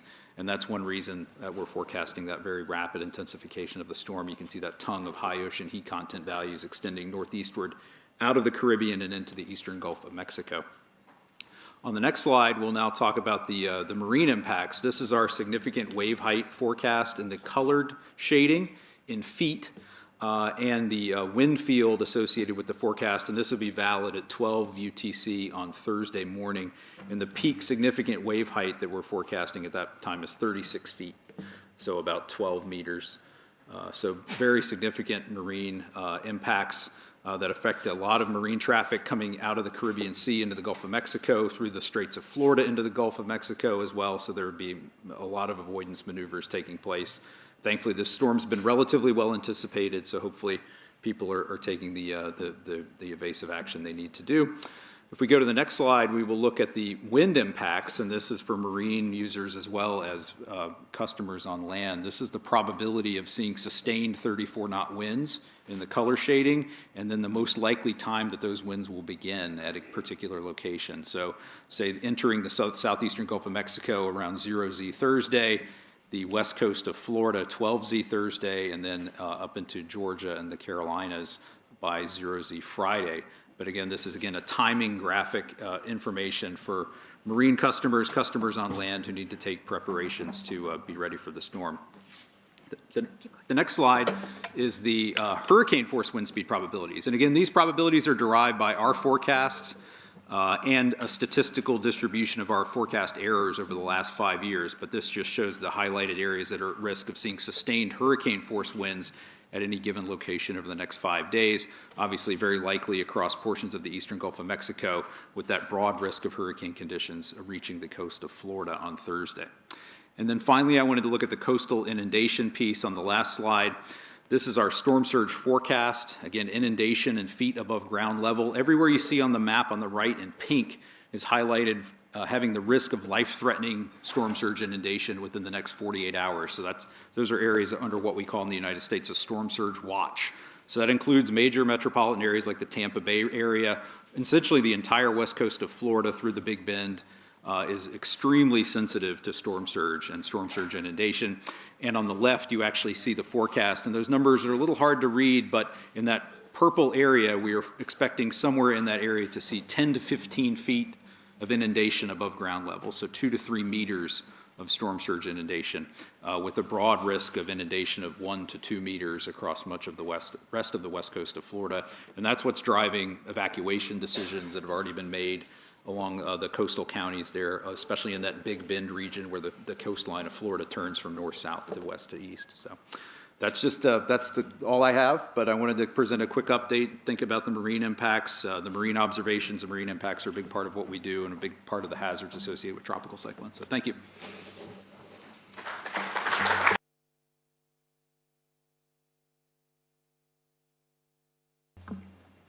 Thank you, Mike. Any very brief question? All right, for obvious reasons, Mike will be leaving us after today's session, so feel free to catch him. Oh, was there, oh yeah, South Africa. Okay, thank you for the good presentation. Just want to check if you're not concerned about eddies. For our region, we found that when these tropical storms, they move through some warm eddies, it leads to some rapid intensification. Yeah, I think that is the concern. Thank you for that area of high ocean heat content that you see, and that I think that is a warm eddy in the eastern Gulf of Mexico, and that's one reason we are forecasting that rapid strengthening. The ocean heat content's very, very high in that region.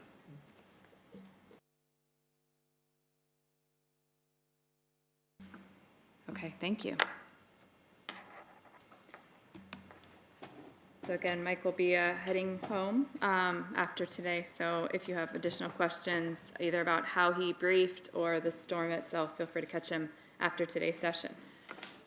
So thank you all for another engaging and exciting day. I hope that you all enjoyed getting to dive deeper into some of the key issues related to observations and met ocean dissemination to ships.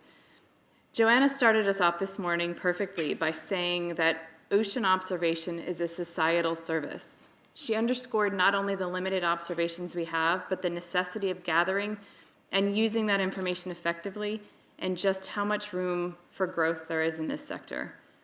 This morning's panel emphasized not only the value of those observations and the challenges in encouraging participation in the VOS program, but also a clear picture of where those changes are happening and opportunities exist to improve collaborations to increase observations. Darren said very pointedly, if we do what we've always done, we'll get what we've always gotten, after demonstrating the value of ship-based observations for forecaster decision-making. We saw that real-time data not only informs current conditions, but also helps us improve early warnings.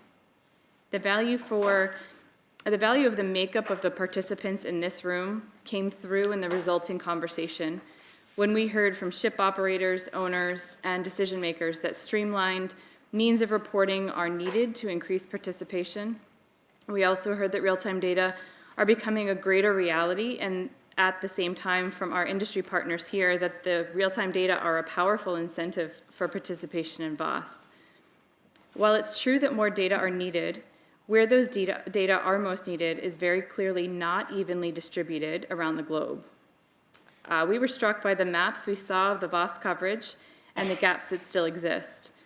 While closer collaboration between the Met Ocean community and the commercial shipping sector is critical, it's clearly not going to be enough to reach everywhere that needs to be reached. We heard about the need for partnership, and I challenge all of us in this room to consider how we can support innovative partnerships that help us make progress on VOS participation, but also specifically in those difficult to reach areas. I want to thank the panel this morning for exploring these issues in detail. The diversity of experience present here offered a very rich perspective on both the issue and the possible solutions. We know the gaps and challenges, the coverage, the standardization and quality issues, but it's time for us to focus on the opportunities as well. Improvements in technology making observing equipment more cost-effective, and an increasingly sophisticated mariner community, for instance. Technological advancements are currently outpacing the degree to which we are able to use them. This is a space for rapid growth if we're open to it and willing to take some risk. We have the opportunity to make a strong case for increases in ocean observation by reframing the conversation away from just the common good, which is certainly admirable, to help making a business case for improved models and forecasts, which we heard this morning. The need for ocean observation is only growing. Mariners are always concerned about safety, but many are also concerned with their passengers' experience. And the excellent point was made today that as the marine community becomes increasingly focused on the reduction of carbon emissions, accurate forecasts and increased observations will be critical to optimization of ship routing. We've heard over the last few days that the maritime community needs more than just wind information. We have an opportunity this week to continue to build meaningful partnerships to understand and meet the needs of the marine community for accurate metocean information. There was clear enthusiasm during these discussions and an appetite for some recommendations to come out of this symposium to help move us forward. Thank you, Ali, for wrapping up the morning session. And since we're co-chairing the meeting and also co-chairing the wrap-up, I will focus on the afternoon session. Started with session 5, the dissemination of the metocean information to ships. And under guidance of Captain Carvalho, we discussed the status and possibilities for improving dissemination of metocean early warnings and forecasts to vessels and the maritime community by leveraging improvements in communications, connectivity, and web functionality at sea.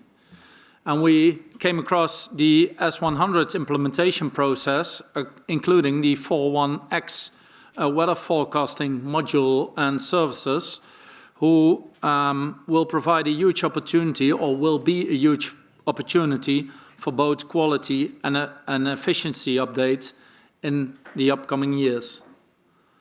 Further, an insight was provided, in particular possibilities such as ENCs and overlays for small non-SOLAS users in conjunction with available data and information from professional entities, given the opportunities provided by technology. On the dissemination of MSI in the polar region, it was clear that which additional challenges we are facing and how we could overcome them. What seems to be straightforward in the majority of the world has proven to be uncertain in polar waters, communication possibilities. And this adds to the fact that marine weather in polar waters is by default more extreme. Cooperation in the forecast chain, quality of the information, and improvement of communication possibilities were considered to be key. And technology nowadays certainly provides opportunities, for example, through satellite communication. And sea ice is ocean you can walk on.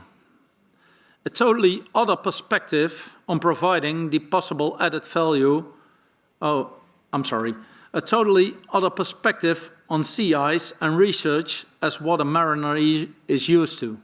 Hence also providing the possible added value of real-time or frequent updates of ice conditions to the mariner. And when the panel was wrapping up the summary of today, I was somehow thinking that they have read my wrap-up for the day. I'm not sure if it's good news for them or I've done my work properly. Innovation creates huge opportunities. Hence we should remind ourselves to remain to serve the entire community and not only the developed ones. And this also counts for the implementation. Cooperate, but leave no one behind. Instead, the stronger or more competent ones may force themselves to help the less lucky ones or capable ones. And the same applies for what information is considered to be relevant, either available or to be displayed. Cooperation between end users and Met services to check on the needs, whilst bridging the gap in information possibilities and necessities, but also in mutual understanding. And don't invent the wheel yourselves, hence wisely benefit from examples of those who have gone down similar processes before, taking into account the international framework as laid down in the obligations. And finally, make sure you understand the responsibilities from partners in your network. You need and involve them actively. Warn them as early as possible, since this increases the situational awareness and minimizes the risk on ending up in unexpected situations.